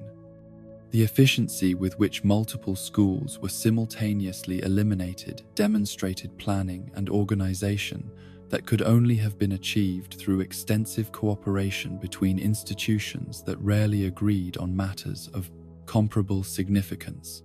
The propaganda campaigns that accompanied these attacks were designed to ensure that public opinion would support the destruction while discouraging any sympathy for the victims or attempts to preserve aspects of Witcher culture that might serve as foundations for future revival of the institution. The narrative that portrayed the assaults as necessary defensive measures against corrupt and dangerous entities was reinforced through testimonials from alleged victims of Witcher abuse and carefully constructed evidence of the threat that enhanced warriors supposedly posed to ordinary citizens. The Book of Contempt and other documents that emerged during this period served to codify the hatred that had been directed against Witchers, while providing intellectual justification for actions that might otherwise have been recognized as genocide against a minority population whose only crime was their difference from mainstream human society. The theological and philosophical arguments contained in these works would influence popular attitudes toward enhancement and mutation for generations to come, ensuring that recovery would be even more difficult than survival. The role played by former clients and allies in facilitating or actively supporting the attacks represented perhaps the most bitter aspect of the entire catastrophe, as communities that had once competed for Witcher services now provided intelligence and logistical support to forces seeking to eliminate the very people who had risked their lives to protect those communities from supernatural threats. The betrayal implicit in such cooperation reflected how thoroughly public opinion had been manipulated and how completely the Witcher profession had been isolated from potential sources of support or refuge. The aftermath of Kaer Morhen's destruction saw the fortress itself systematically dismantled to prevent its use as a symbol or rallying point for any future attempt to resurrect the Witcher schools. With its stones scattered and its foundations broken to ensure that nothing recognizable would remain to inspire romantic notions about the institution that had once operated from that location. The erasure of physical landmarks that had connected witches to their history was part of a broader campaign to eliminate all traces of their cultural heritage from human consciousness. The few witches who survived these coordinated attacks found themselves scattered across the continent without institutional support or safe havens, where they could gather to plan resistance or coordinate mutual aid, reducing them to isolated individuals whose enhanced abilities were more likely to attract unwanted attention than to provide advantages in their struggle for survival. The atomization of the Witcher community that resulted from this dispersal made any organized response to the crisis impossible, while ensuring that surviving members would remain vulnerable to individual persecution or elimination. Barmin's assumption of leadership over the Wolf School's remnants represented both continuity with past traditions and acknowledgement that those traditions would need to be dramatically modified if they were to have any hope of surviving the new reality that the assault had created. His efforts to maintain training programs and institutional structures were hampered not only by the loss of facilities and resources, but also by the recognition that traditional approaches to Witcher development were no longer viable in a Billion world that had demonstrated its hostility to such enhancement. The desperate attempts to continue the mutation processes that had always been central to Witcher reproduction were complicated by the loss of the mages whose expertise had been essential for conducting the trials safely and effectively, forcing the survivors to rely on incomplete knowledge and improvised techniques that produced even higher mortality rates than had characterized the procedures during their most developed periods. The degradation of enhancement capabilities that resulted from these limitations meant that even successful mutations often failed to produce witchers whose abilities matched those of their predecessors. The children who were subjected to these degraded trial processes faced not only the traditional risks associated with witcher enhancement, but also additional dangers that resulted from the improvised nature of the procedures they underwent, creating situations where survival often came at the cost of permanent damage or disability that would affect their effectiveness throughout their careers. The ethical implications of continuing such experiments under these conditions created additional stress for leaders who were already struggling with the moral burden of their institution's near extinction. The psychological impact of the traumatic destruction that survivors had witnessed continued to influence their decision-making and emotional stability long after the immediate physical threats had passed, creating patterns of behavior and response that were often counterproductive to their survival goals while making cooperation and trust more difficult to achieve among individuals who had been conditioned by experience to expect betrayal and abandonment from those around them. The isolation that had always characterized Witcher existence became even more profound as the few survivors found themselves cut off not only from human society but also from each other, creating conditions of loneliness and despair that challenged their psychological resources in ways that no amount of training or enhancement could adequately address. The loss of brotherhood and institutional identity that had previously provided meaning and purpose left many questioning whether survival was worth the effort required to maintain it under such circumstances. The world that emerged from the devastation of the Witcher schools was one where enhanced warriors had been relegated to the status of myth and legend rather than present reality, allowing human society to proceed with development and expansion while gradually forgetting the sacrifices that had been made to secure the safety that such progress required. The collective amnesia that characterized popular attitudes toward the Witcher legacy was both natural human tendency to move beyond traumatic historical periods and deliberate result of propaganda campaigns that had succeeded in their crucial goal of erasing institutional memory. The few witchers who continued to operate during this period found themselves working in a world that was fundamentally different from the one their predecessors had known, facing not only the traditional challenges of monster hunting, but also the additional burden of operating without institutional support while remaining constantly alert to human threats that might prove even more dangerous than any supernatural creature they encountered in their professional activities. The transformation of their profession from respected service to outlaw activity was complete, marking the end of an era that had lasted for centuries and the beginning of a twilight period whose duration and outcome remained uncertain to all who lived through its early stages. Vesemir stood among the ruins of what had once been the greatest Witcher stronghold on the continent, his weathered hands tracing the broken stones that had witnessed centuries of training, ceremony, and brotherhood. Understanding with the terrible clarity that comes only through witnessing absolute destruction that he had become something he had never expected or desired to be. The last keeper of traditions that stretched back through generations of enhanced warriors. The final guardian of institutional memory that encompassed not merely practical knowledge about monster hunting and enhancement procedures, but the entire cultural heritage of a profession that had defined itself through service and sacrifice.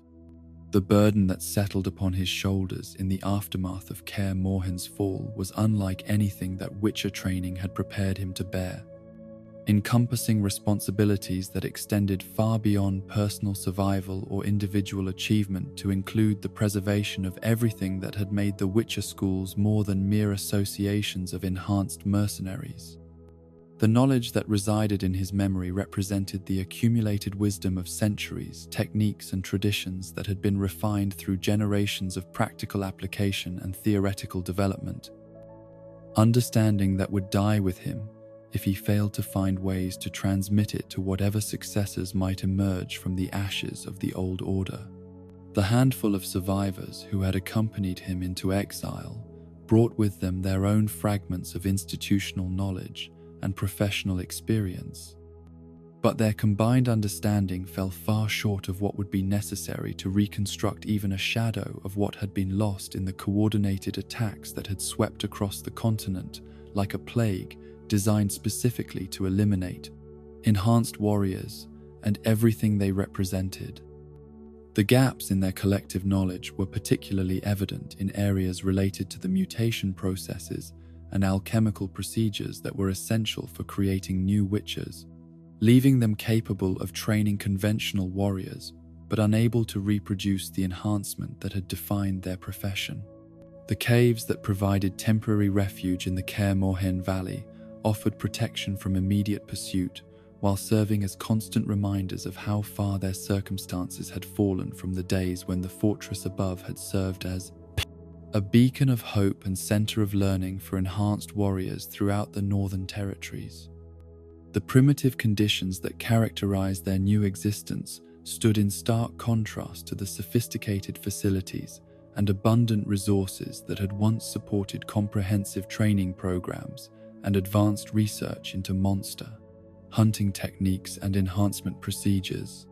The attempt to maintain traditional training routines and institutional practices within these reduced circumstances required constant adaptation and improvisation, as equipment that had once been taken for granted became precious resources that needed to be carefully maintained and judiciously employed. The silver weapons that had once been standard issue for all witchers became rare treasures that were reserved for only the most crucial missions, while the alchemical ingredients necessary for brewing the potions and decoctions that enhanced warrior effectiveness became increasingly difficult to obtain through conventional channels. The few young people who were brought to these hidden refuges for training represented both hope for the future and sources of profound moral conflict, as their instructors struggled with the recognition that the traditional enhancement procedures could no longer be performed with the safety margins and success rates that had characterized the trials during the school's golden age.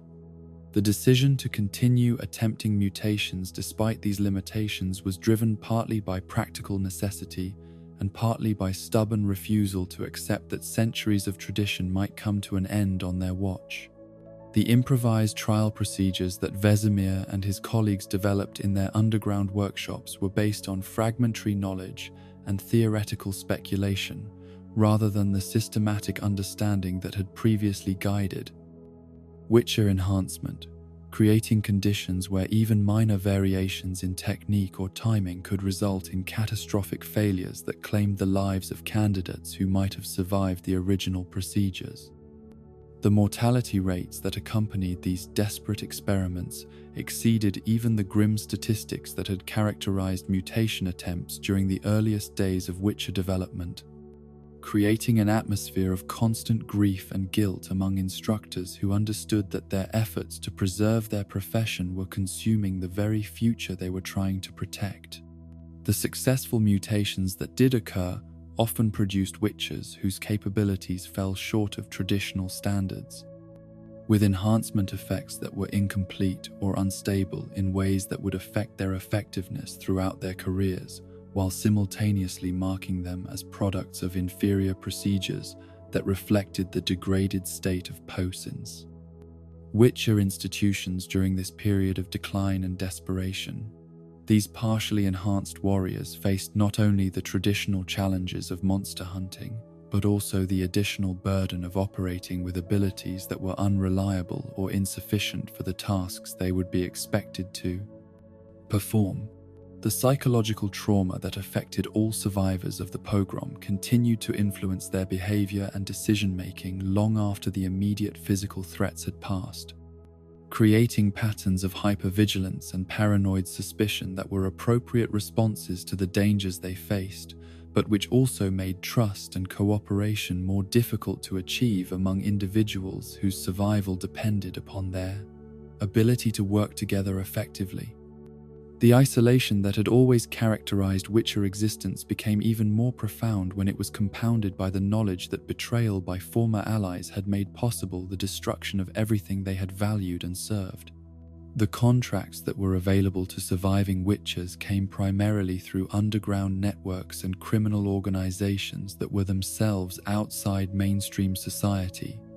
creating associations that further damaged whatever remained of their professional reputation, while providing the only sources of income that were accessible to individuals whose enhanced nature made them unwelcome in legitimate employment markets.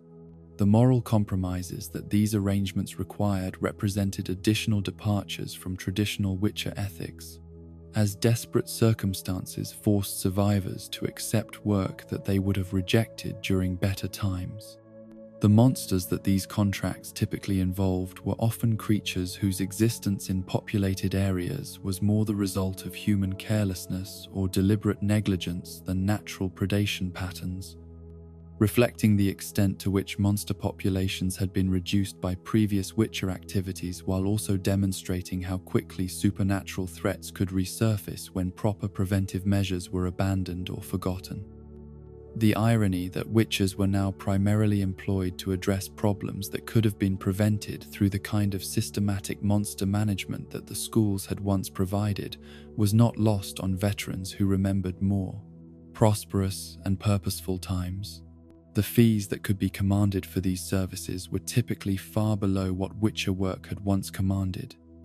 reflecting both the reduced bargaining position of individual contractors and the general perception that enhanced warriors were no longer worth premium prices when conventional soldiers or hired mercenaries could address most of the cosily remaining supernatural threats with adequate effectiveness. The economic pressure that resulted from these reduced rates made it increasingly difficult to maintain equipment and facilities, while also limiting the resources available for training new recruits or conducting research into improved placed ND techniques. The equipment degradation that became increasingly evident among surviving Witchers reflected not only their reduced financial circumstances, but also the loss of the specialized craftsmen and alchemical suppliers who had once provided the processor motor, tools and materials that effective monster hunting required. The silver swords that had once been replaced regularly to maintain optimal effectiveness were now repaired and maintained far beyond what would have been considered acceptable standards, while the armor and protective gear that Witchers employed showed signs of age and damage that compromised their defensive capabilities. The knowledge preservation efforts that Vesemir undertook during this period were hampered by the lack of writing materials and safe storage facilities that would be necessary for creating permanent records of the information he carried, forcing him to rely on oral transmission methods that were vulnerable to memory lapses and misinterpretation, while providing no backup copies that could survive if individual repositories of knowledge were lost. The recognition that centuries of accumulated wisdom might disappear entirely if he failed to find adequate successors created additional pressure that affected his teaching methods and relationship with students. The recruitment challenges that surviving Witcher schools faced were compounded by their need to operate in secrecy, while also identifying candidates who possessed the physical and psychological characteristics that successful enhancement required, creating situations where thorough evaluation of prospects was impossible and critical decisions had to be made based on limited information and intuitive assessment rather than systematic testing procedures. The mistakes that resulted from these limitations often became apparent only after candidates had begun trials that could not be safely interrupted or reversed. The political situation that continued to evolve throughout the territories where witches had once operated freely made their survival increasingly precarious. As the propaganda campaigns that had justified the original assaults continued to influence public opinion, while creating legal and social frameworks that made any open acknowledgement of Witcher activity dangerous for both practitioners and their clients. The underground nature of their continued existence prevented them from building the kind of community relationships that had once provided both practical support and moral justification for their profession. The other schools that had suffered similar attacks faced comparable challenges while developing different approaches to survival and adaptation that reflected their unique philosophical foundations and practical circumstances, creating a continent-wide network of hidden enclaves where the remnants of Witcher culture struggled to maintain their traditions while adapting to realities that made traditional practices impossible to sustain without modification. The communication between these scattered groups was limited and dangerous, preventing the kind of coordination and mutual support that might have made their collective survival more likely. The School of the Cat survivors had embraced approaches that emphasized stealth and infiltration over direct confrontation, developing techniques that allowed them to operate within human society while concealing their enhanced nature through careful behavior, modification, and cosmetic alterations that made their physical differences less apparent to casual observation. The success of these methods came at the cost of psychological stress and identity confusion that affected their long-term mental stability, while also raising questions about whether individuals who had to hide their true nature so completely could still be considered authentic representatives of Witcher traditions. The Bear School remnants had retreated even further from human contact than their Wolf School counterparts, establishing refuges in wilderness areas so remote that discovery by hostile forces was unlikely, but where the isolation made recruitment and resupply virtually impossible, while creating living conditions that tested the limits of what even enhanced individuals could endure over extended periods. The self-sufficiency that this approach required had preserved their independence, but at the cost of any realistic hope for growth or institutional development. The Griffin School survivors had attempted to maintain some semblance of their traditional relationship with human society through careful cultivation of contacts within religious and scholarly institutions that retained some sympathy for their original mission. But these relationships required constant vigilance and careful management to prevent exposure, while providing only limited support that was always subject to withdrawal if political circumstances changed. The precarious nature of these arrangements created constant stress while offering little security for long-term planning or development. The Manticore School's response to persecution had involved retreat to territories so distant from the centers of human civilization that pursuit was impractical. But this geographical solution created its own problems, as the environmental challenges of desert survival were compounded by complete isolation from the cultural and economic networks that had once supported Witcher activities. The adaptation to these harsh conditions had produced survivors who were perhaps more capable of independent operation than their counterparts in other schools, but who had also become increasingly disconnected from the human communities they had originally been created to serve. The philosophical evolution that occurred within all surviving schools reflected their need to find new justifications for continued existence when their traditional role as protectors of human society had been explicitly rejected by the Refeind,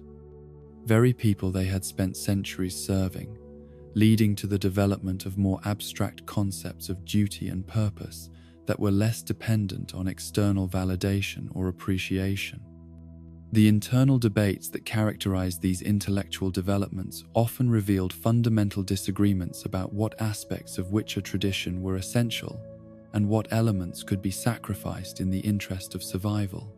The training methods that evolved in response to reduced resources and degraded capabilities emphasized resourcefulness and adaptability over the specialized techniques that had once distinguished different schools,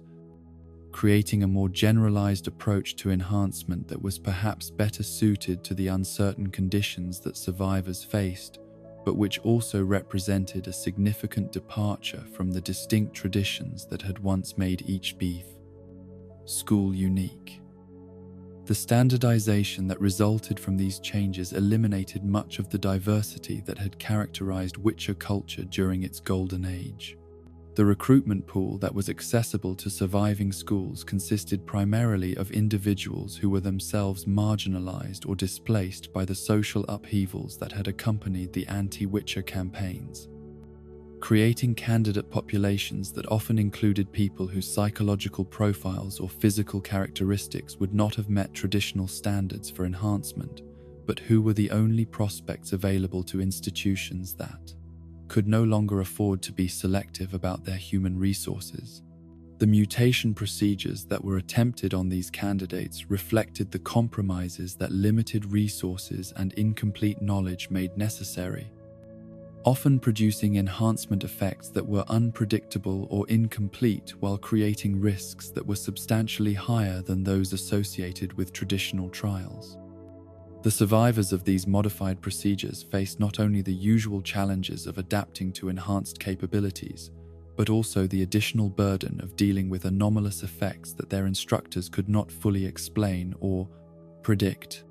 The professional activities that occupied surviving witches were increasingly disconnected from the systematic monster hunting that had once defined their purpose, focusing instead on individual contracts that were often more about solving human problems than addressing supernatural threats. While the isolation and secrecy that their circumstances required made the kind of knowledge sharing and institutional learning that had once driven professional development virtually impossible to maintain, the psychological costs of this degraded existence were evident in the behavior and attitudes of individual witches who had witnessed the destruction of everything they had been trained to value and protect, creating patterns of cynicism and emotional detachment that went far beyond what traditional Witcher conditioning had produced, while making the kind of human connections that gave meaning to their sacrificial lifestyle increasingly difficult to achieve or maintain. The legacy preservation that became Vesemir's primary focus required him to balance the need for accurate transmission of traditional knowledge with the necessity of adapting that information to circumstances that were fundamentally different from those in which the original traditions had developed, creating challenges that tested both his memory and his judgment, while determining what future generations of witches would understand about their heritage and purpose. The hope that sustained these survivors through the darkest periods of their exile was based more on stubborn determination than realistic assessment of their prospects for recovery. Driven by the recognition that abandoning their traditions entirely would represent a final victory for the forces that had sought to eliminate them, while also dishonoring the memory of all who had died in service of ideals that transcended individual survival or comfort. The twilight existence that characterized this period of Witcher history was marked not by dramatic confrontations or heroic gestures, but by the quiet persistence of individuals who continued to practice their profession despite the absence of recognition or support, maintaining standards and traditions that the world had rejected while preparing for a future that might never arrive but which they refused to abandon as a possibility worth preserving through whatever sacrifices such preservation might require. The emergence of Geralt of Rivia from the ashes of the Witcher school's destruction represented not merely the survival of an individual enhanced warrior, but the birth of a legend that would ultimately transform how the continent understood the nature of heroism and the price that true service to humanity demanded from those who chose to walk between the worlds of monsters and men. His early years following the massacre at Kaer Morhen were marked by the same struggles that characterized all surviving Witchers. The desperate search for purpose and identity in a world that had rejected everything he had been trained to value. But his responses to these challenges would prove to be fundamentally different from those of his contemporaries in ways that would reshape the entire legacy of his profession. The training that Vesemir provided to the handful of young Witchers who had escaped the destruction of their ancestral home was necessarily different from the comprehensive education that had once been available within the school's parterres. Formal structures, focusing on practical survival skills and basic monster hunting techniques, while lacking the philosophical framework and institutional support that had previously given meaning and context to Witcher enhancement. Geralt's development within this reduced educational environment was marked by a natural leadership ability and moral certainty that set him apart from his fellow students, qualities that would prove essential as he navigated the complex ethical challenges that would define his career. The medallion that Geralt carried bore the wolf's head that marked him as a product of the Kaer Morhen school, but the institution that had forged that symbol no longer existed in any meaningful sense, leaving him to define through his own actions what it meant to be a wolf school Witcher in an age when such distinctions had lost most of their practical significance. The burden of representing not merely himself but an entire tradition fell upon him at an age when most enhanced warriors were still completing their basic training, creating pressures that would have broken individuals who lacked his particular combination of strength and moral flexibility. The contracts that occupied his early professional years were typical of the degraded opportunities available to surviving Witchers, involving threats that were often more the result of human negligence or stupidity than genuine supernatural predation. But his approach to these mundane challenges revealed an understanding of service that transcended mere technical competence to encompass genuine concern for the welfare of the communities he protected. His refusal to exploit the fear and desperation of his clients, even when such exploitation would have been both profitable and justified by their treatment of Witchers in general, marked him as someone whose enhancement had not corrupted his fundamental humanity. The reputation that began to develop around his activities was based not only on his effectiveness as a monster hunter, but also on his adherence to moral principles that distinguished him from the mercenaries and opportunists who had begun to claim Witcher credentials without possessing either the enhancement or the ethical training that had traditionally characterized the profession. His insistence on honest dealing and fair payment created trust relationships with clients who had expected to be cheated or manipulated, while his willingness to refuse contracts that violated his principles earned him respect even from those who disagreed with his decisions. The political entanglements that would come to define much of Geralt's later career began with seemingly innocuous encounters that gradually drew him into conflicts between kingdoms and factions whose disputes had little to do with monster hunting but everything to do with the kind of moral choices that his Witcher training had prepared him to make. His involvement in the succession crisis at Sintra was initially limited to fulfilling a contract obligation, But the consequences of that involvement would create bonds and responsibilities that would shape the remainder of his life in ways that no amount of foresight could have predicted. The invocation of the law of surprise that bound him to Princess Ciri represented both a return to ancient traditions that predated the Witcher schools and a departure from conventional approaches to professional relationships that had Beng in Ciri Bengs of Lost.com characterized his career up to that point. The claim he reluctantly accepted created obligations that went far beyond any contract or formal agreement, establishing connections that would prove stronger than blood ties, while also creating vulnerabilities that his enemies would eventually exploit in their attempts to destroy everything he had come to value and protect. The relationship with destiny that this binding represented was something that Geralt initially tried to reject or ignore, viewing it as an unwelcome complication that interfered with his ability to maintain the independence and emotional detachment that effective Witcher work required. His attempts to avoid the responsibilities that the law of surprise had imposed upon him reflected both understandable reluctance to accept burdens he had not chosen and deeper fears about his capacity for the kind of human connection that proper guardianship would require from someone whose enhancement had been designed to facilitate violence rather than nurture. The years that Geralt spent trying to deny or evade his connection to Ciri were marked by increasingly desperate attempts to convince himself that Witcher enhancement had made him unsuitable for the kind of relationship that the law of surprise demanded, that his mutations had destroyed his capacity for the love and protection that a child would need from a guardian figure.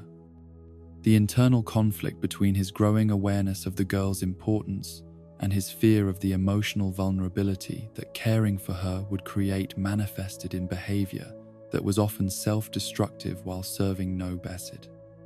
useful purpose beyond postponing decisions that could not be indefinitely delayed.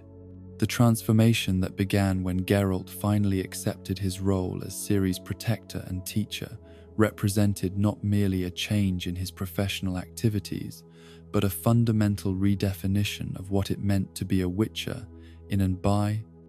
age when traditional models of service and duty had been rejected by the societies they were designed to protect.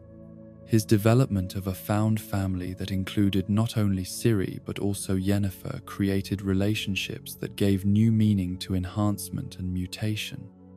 demonstrating that the changes that Witcher trials produced did not necessarily eliminate the capacity for love, but might actually make such love more profound and enduring when it was finally allowed to develop. The training that Geralt provided to Ciri drew upon everything he had learned about monster hunting and enhancement while adapting those techniques to address threats and challenges that no previous generation of Witchers had been required to face, creating an educational program that combined traditional skills with innovations that reflected the unique circumstances of her heritage and the political forces that sought to control or eliminate her. The bond that developed between teacher and student transcended conventional relationships to create something that was simultaneously paternal, professional, and mystical in its intensity and mutual dependence. The wild hunt that emerged as Ciri's most persistent and dangerous enemy represented threats that went beyond anything that terrestrial monsters could pose. Otherworldly entities whose capabilities and motivations were rooted in cosmic conflicts that made previous supernatural encounters seem mundane by comparison. Geralt's evolution from someone who hunted relatively simple predators to a warrior capable of confronting interdimensional forces reflected both his individual growth and the broader transformation that Witcher work had undergone as the nature of the threats facing humanity had evolved beyond what traditional training could address. The love story that developed between Geralt and Yennefer created the emotional foundation that made possible his transformation from isolated killer to patriarch of a family whose bonds were based on choice rather than blood,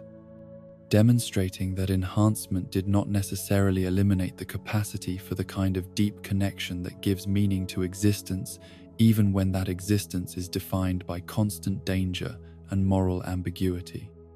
Their relationships survived separations and conflicts that would have destroyed conventional partnerships, proving stronger than the political forces and personal weaknesses that repeatedly threatened to tear them apart. The magical binding that had initially created their attraction gradually gave way to genuine recognition of compatibility and mutual need that transcended whatever supernatural influences had brought them together, creating love that was both passionate and practical in its ability to provide support and understanding that neither could find elsewhere.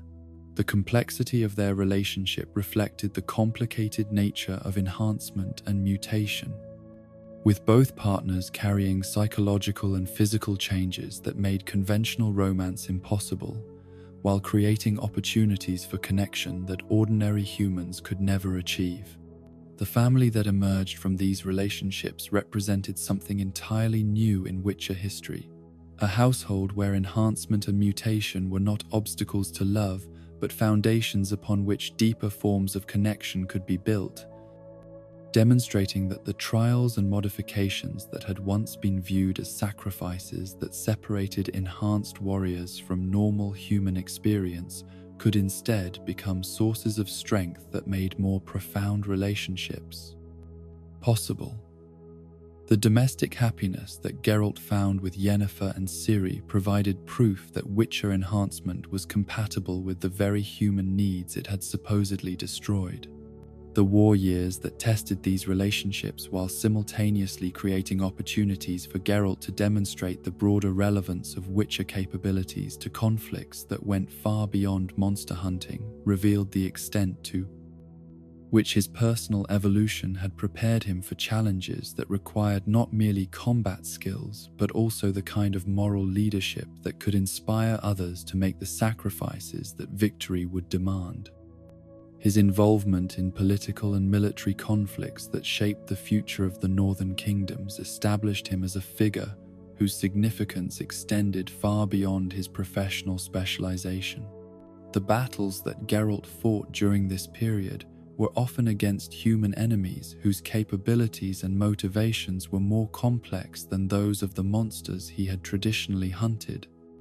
requiring him to adapt his techniques and moral framework to address threats that demanded different forms of violence while maintaining the ethical standards that distinguished his approach to conflict from that of ordinary soldiers or mercenaries. The evolution of his combat style reflected both tactical necessity and moral development that had been shaped by his responsibilities as protector and teacher. The political relationships that Geralt developed during the war years demonstrated his capacity for the kind of diplomatic thinking that had never been part of traditional Witcher training, but which proved essential for navigating the Plositis, complex alliances and competing interests that characterized continental politics during this period of upheaval and transformation. His ability to maintain his independence while supporting causes that aligned with his moral principles created a model for how enhanced warriors might contribute to society without becoming mere tools of political authority. The legends that began to develop around Geralt's activities during this period reflected both his individual achievements and the broader public reassessment of what witches represented and what role they might play in a world where traditional threats had been replaced by challenges that required different forms of enhancement and different approaches to service. The stories that spread throughout the continent portrayed him not as the kind of monster that anti-Witcher propaganda had claimed all enhanced warriors inevitably became, but as a figure whose humanity had been strengthened rather than diminished by his enhancement. The relationship with bards and storytellers that helped shape Geralt's public image was initially something he tried to avoid or discourage, viewing such attention as unwelcome complication that interfered with his ability to work effectively while creating expectations and obligations that he had not chosen to accept. His gradual recognition that public perception would ultimately determine the fate of all surviving witches led to a more cooperative approach to reputation management that helped rehabilitate the profession's standing while also serving his personal interests in maintaining freedom of movement and access to clients. The teaching responsibilities that Geralt accepted as Ciri's abilities developed beyond what conventional training could address required him to develop educational methods that had never been part of traditional Witcher instruction, creating approaches to enhancement and development that reflected both his understanding of her unique nature and his recognition that future generations would face challenges that previous Witcher schools had never anticipated or prepared their students to handle. The philosophical framework that emerged from Geralt's experiences as teacher, protector, and partner represented a synthesis of traditional Witcher values with innovations that reflected the changed circumstances of enhancement in an age when such enhancement could no longer be justified through simple references to monster hunting necessity. His understanding of what it meant to be enhanced while remaining human provided a foundation for reconstructing Witcher identity that could survive in a world where traditional roles and relationships were no longer viable. The legacy that Geralt was creating through his choices and actions extended far beyond his individual career to encompass a redefinition of what Witcher enhancement could achieve and what purposes it could serve, demonstrating that the trials and mutations that had once been viewed as necessary evils could instead become sources of strength that enabled more effective service to humanity than conventional approaches could provide. His life became proof that enhancement was compatible with the very human values it had supposedly required practitioners to sacrifice. The impact that his story was having on public understanding of what Witchers represented and what role they might play in the future of the continent was becoming apparent through changes in how surviving members of other schools were treated and the kinds of opportunities that were becoming available to enhanced warriors who could demonstrate their continued relevance to human welfare.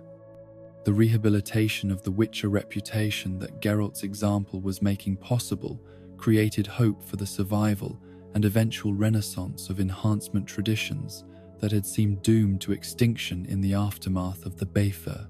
pogroms. The question of whether Geralt's individual success could be translated into broader institutional recovery remained unanswered. But his demonstration that enhancement was compatible with the highest forms of human achievement and moral development provided a foundation upon which such recovery might eventually be built. Assuming that the political and social conditions that had nearly destroyed the Witcher schools could be sufficiently modified to permit such reconstruction, without triggering the same kinds of persecution that had characterized the previous generations' experience with anti-enhancement, sentiment, and violence. The philosophical weight of being among the last representatives of an ancient tradition settled upon the surviving Witchers like a mantle woven from equal parts honor and despair, creating burdens that went far beyond the practical challenges of maintaining their profession in a hostile world, to encompass existential questions about purpose and meaning that had never troubled previous generations who had possessed the comfort of institutional continuity and social recognition. The knowledge that they might be witnessing the final chapter of a story that had begun with humanity's desperate struggle against otherworldly predators forced these remaining enhanced warriors to confront fundamental questions about whether their sacrifices had served any lasting purpose, or whether they were merely prolonging an inevitable extinction that would render meaningless everything their predecessors had achieved through centuries of dedication and Fengxi's dedication. Suffering.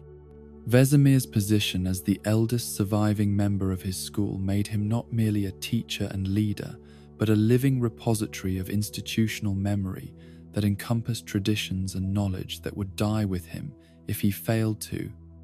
find adequate successors, creating pressures that affected every decision he made about training, recruitment, and the preservation of practices that had once been supported by extensive networks of scholars and practitioners. The burden of being the final authority on questions of Witcher law and custom was compounded by his awareness that the young people he trained would never experience the brotherhood and mutual support that had sustained earlier generations, leaving them isolated in ways that made their already difficult profession even more challenging to practice successfully. The loneliness that characterized this twilight existence was not merely social isolation, but spiritual emptiness that came from serving communities that viewed their protection as unnecessary at best and threatening at worst,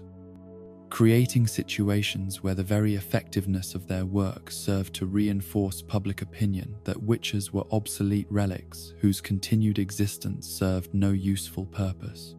The psychological toll of providing services that clients accepted reluctantly while complaining about the costs created patterns of depression and self-doubt among individuals whose entire identity had been built around their usefulness to human society. The extended lifespans that Witcher enhancement had granted to these survivors became sources of additional suffering rather than advantages, forcing them to witness the gradual disappearance of everything they had valued, while lacking the comfort of natural aging that would have allowed them to pass from the world, along with the institutions and relationships that had given their lives meaning. The prospect of centuries of continued existence in a world that had no place for them created existential crises that challenged even the emotional detachment that their training had been designed to instill. The question of whether the world still needed witches was one that each survivor had to answer for himself. Weighing the evidence of declining monster populations and increasing human hostility against their own observations of supernatural threats that persisted in remote areas and the new forms of darkness that seemed to emerge whenever vigilance was relaxed or abandoned entirely. The responsibility for making this assessment fell most heavily upon those who possessed the authority to continue or discontinue training programs that consumed resources while producing warriors for whom there might be no viable future. The recruitment challenges that surviving schools faced were compounded by the recognition that attracting candidates to a profession that offered only isolation, danger, and public hostility required either deception about the realities they would face or acceptance of individuals who were desperate enough to embrace such a future willingly. The ethical implications of continuing to perform enhancement procedures on young people who could not fully comprehend what they were choosing created moral burdens that previous generations had never been forced to confront. The new threats that began to emerge during this period were often more subtle and complex than the predators that had originally necessitated Witcher creation, requiring different forms of response that challenged traditional approaches to enhancement and training, while creating opportunities for survivors to demonstrate continued relevance to human welfare. The political conspiracies and magical corruptions that increasingly characterized these challenges demanded investigation and analysis rather than simple violence,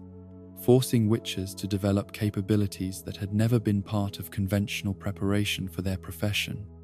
The old responsibilities that remained from earlier periods continued to demand attention despite the changed circumstances that had made traditional fulfillment of those obligations increasingly difficult,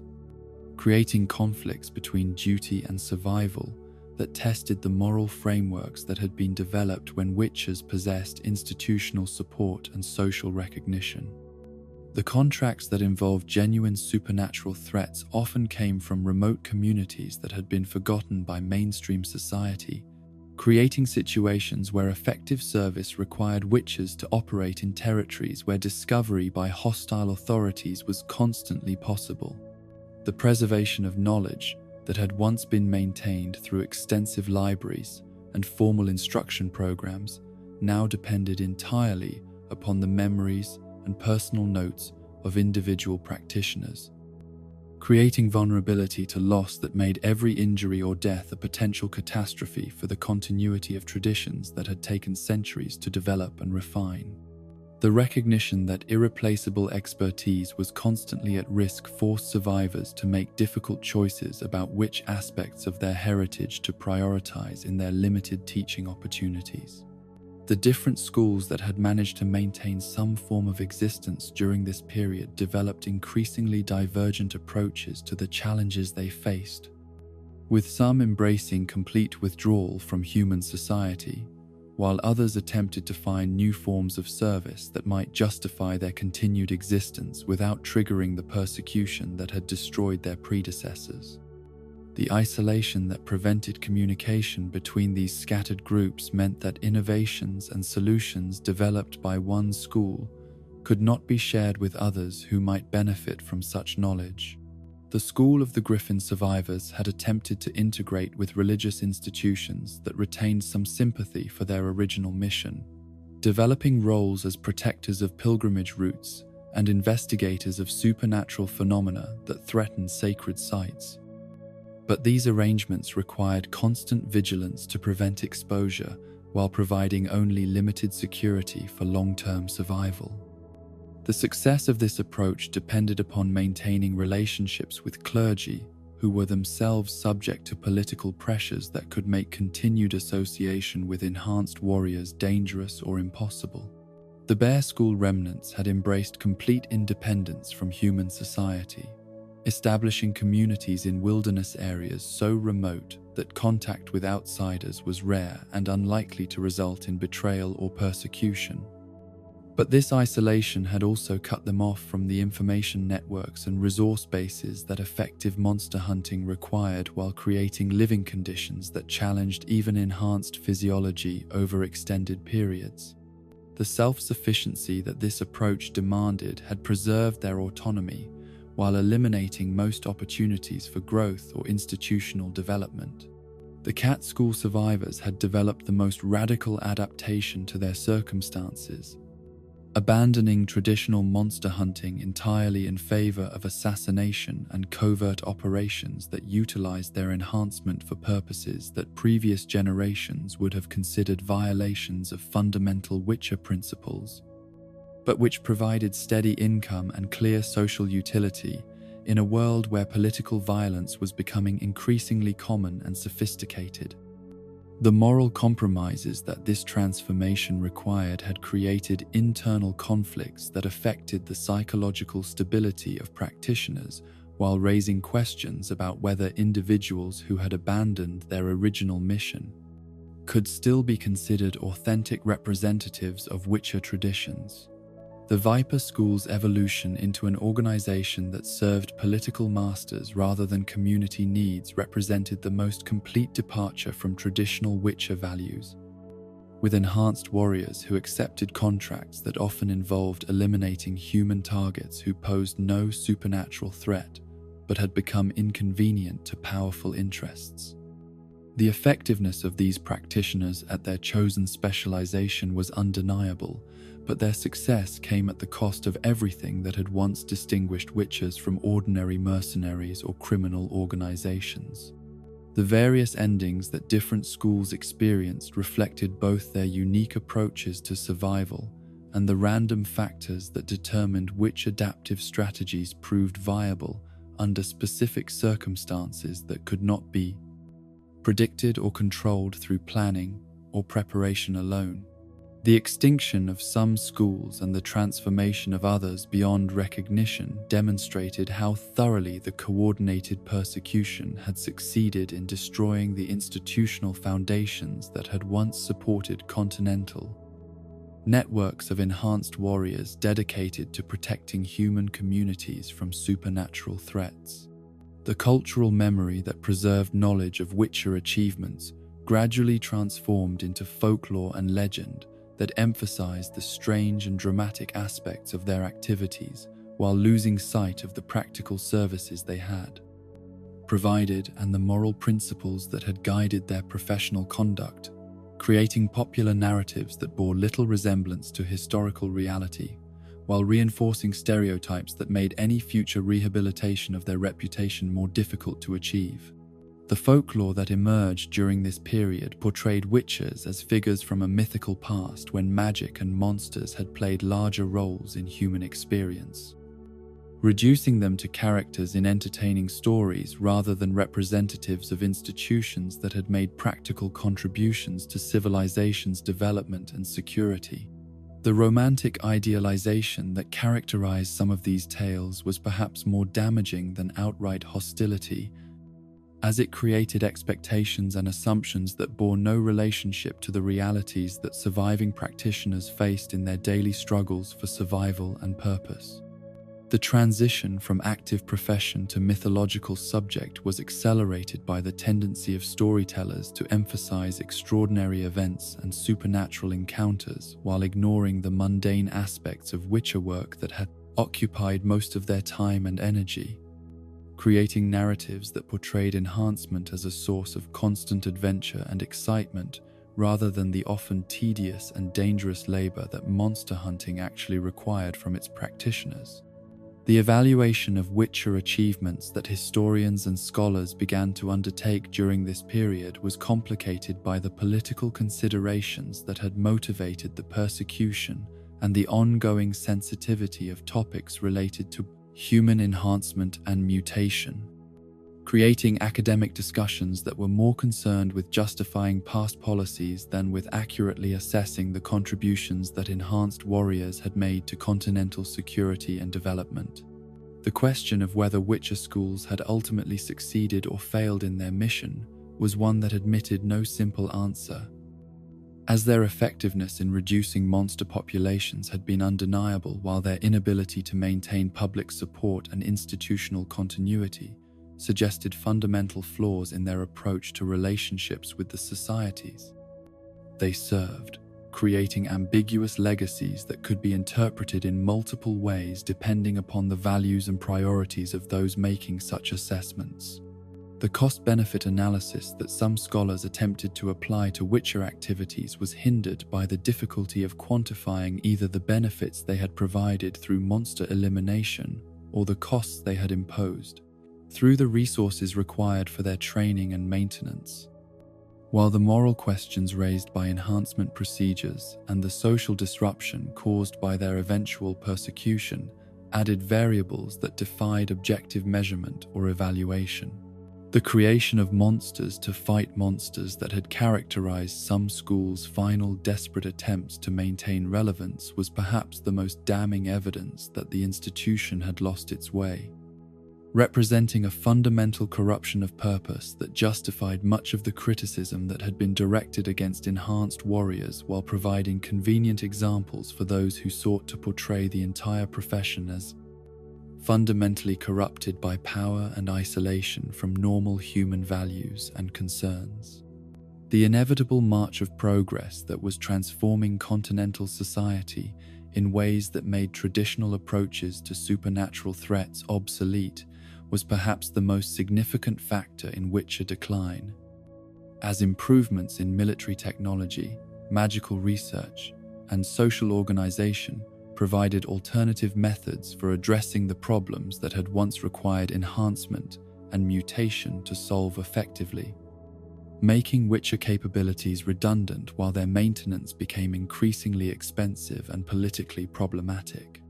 The change that characterized this historical period was not merely technological or political, but also cultural and psychological.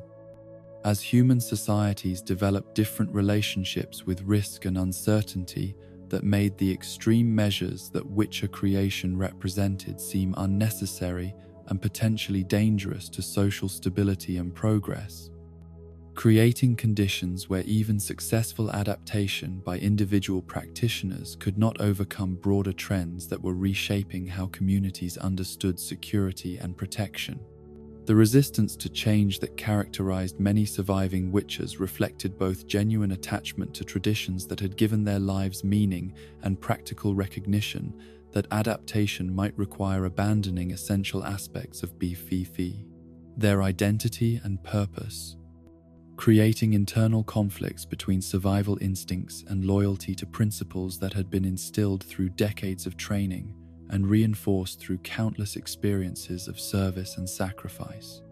The preservation of what could be saved from the wreckage of institutional collapse became the primary focus for those survivors who retained hope that future circumstances might allow for some form of renaissance or reconstruction, requiring them to make difficult decisions about which aspects of their heritage were most essential, while accepting that much of what they had valued would inevitably be lost regardless of their efforts to prevent such losses. The legacy that would ultimately survive from centuries of Witcher activity was likely to be found not in the continuation of their institutions or the preservation of their specific practices, but in the examples they had provided of service and sacrifice that transcended personal interest and comfort, demonstrating that individuals who accepted enhancement and mutation could retain their humanity while developing capabilities that served purposes larger than their own survival or advancement, creating models of heroism that would inspire future generations, even if the specific circumstances that had necessitated their creation never again arose to challenge human society with comparable threats and demands. As our tale draws to its close, rest in the knowledge that some paths never truly end, only transform into something new and necessary for the world that is always coming into being around us. The Witchers, those grey figures who walk the narrow line between human and monster, between protector and threat, remind us that the greatest sacrifices are often made by those who ask for nothing in return, save the opportunity to serve purposes larger than their own comfort or recognition. Their mutations may have taken aspects of their humanity in some ways, but gave them the strength to preserve it in others, creating warriors who understood that true heroism lies not in the glory of victory, but in the willingness to stand against darkness, regardless of the personal cost such service might demand. Though their schools lie empty now, and their medallions hang silent in halls that echo only with memories of brotherhood and shared purpose, the path they walked endures in every choice to stand between the darkness and those who cannot defend themselves. The essence of what they represented transcends the specific circumstances that created them, touching something fundamental about the human capacity for self-sacrifice and the recognition that some things are worth preserving even when preservation requires transformation so profound that those who undergo it can never return to what they once were. The enhancement that marked them as different from ordinary humanity was not the source of their greatness, but merely the means through which they expressed qualities that existed within them before any trial or mutation touched their bodies or minds. The courage that allowed them to face creatures from nightmare, the compassion that made them gentle with those they protected despite possessing the power to dominate or destroy, the wisdom that taught them when to fight and when to show mercy. These were human virtues that their enhancement had refined rather than replaced, proving that the best aspects of what we are can survive even the most radical changes when they are guided by principles that honor life and service above personal advancement. The loneliness that was their constant companion was not merely the isolation of those who are different, but the solitude of guardians who must watch from the borders between safety and danger, ready to act when others sleep peacefully in beds they have made secure through vigilance and sacrifice. This solitude was chosen rather than imposed, accepted as the price of service that they understood was necessary even when it was neither appreciated nor acknowledged by those who benefited from their protection. Let their story comfort you as you rest, knowing that even in a world where monsters of all kinds continue to emerge from the spaces between what is known and what is feared, there will always be those willing to become something other than human to keep humanity safe. The specific forms that such guardians take may change as the nature of threats evolves and the needs of society shift, but the impulse to protect the innocent and stand against the darkness is as enduring as human nature itself, manifesting in every generation through individuals who understand that some responsibilities transcend personal desire or individual survival. The magic they wielded was not the signs they cast or the potions they brewed, but the transformation of fear into courage, of selfishness into service, of isolation into connection with purposes that made their sacrifices meaningful rather than tragic. The silver swords they carried were symbols of this deeper magic, tools that gained their true power not from the metal they were forged from, but from the hands that wielded them in defense of those who could not defend themselves and in service of ideals that would outlive any individual who carried Them, sleep peacefully, wanderer, knowing that the path continues even when its walkers are no longer visible, that the protection they provided was not temporary but eternal, woven into the fabric of human experience in ways that make every peaceful rest possible and every dawn a victory over the forces that would return the world to chaos and predation. The medallions may no longer hum with warning of supernatural threats, but the vigilance they represented lives on in every choice to care for others above oneself, in every willingness to face difficulty so that others might know ease, in every recognition that true strength lies in restraint and that the greatest power is found in service rather than domination. And may your dreams be guarded by silver swords and wolf medallions, protected by the spirits of those who walked the path before us and who cleared the way for all who would follow, ensuring that the light they preserved through their sacrifices continues to shine in darkness, a beacon for any who would choose duty over comfort, service over safety, and love over the fear that seeks to divide us from one another and from the purposes that give meaning to our brief time in this world where magic and mundane reality intertwine to create possibilities that exceed any single life, but find their fullest expression through lives lived in dedication to something greater than themselves. As our chronicle of the Witches draws to its gentle close, let yourself drift into the comfort of knowing that some paths, once walked with honor and sacrifice, become eternal roads that others may follow when darkness again threatens the peace of innocent sleep. The enhanced warriors whose story we have shared tonight were more than mere monster hunters or mutated guardians. They were proof that the human spirit can endure any transformation, accept any burden, and make any sacrifice when guided by love for those who cannot protect themselves from the terrors that prowl beyond the light of hearth and home. Though the great schools have fallen silent, and their ancient halls echo now only with the whispered memories of brotherhood forged in trials of grass and dreams, the essence of what they represented lives on in every act of selfless courage, in every choice to stand between the vulnerable and those who would harm them, in every willingness to become something other than what we were born to be, if such transformation serves purposes greater than our own comfort or recognition. Their mutations may have marked them as different from the humanity they served, but their hearts remained unchanged in all the ways that truly matter, beating with compassion for the innocent and determination to preserve the light that makes peaceful rest possible for travelers like yourself who have wandered far through dark tales and dangerous dreams to arrive at this moment of gentle conclusion. The silver swords they carried have been set aside,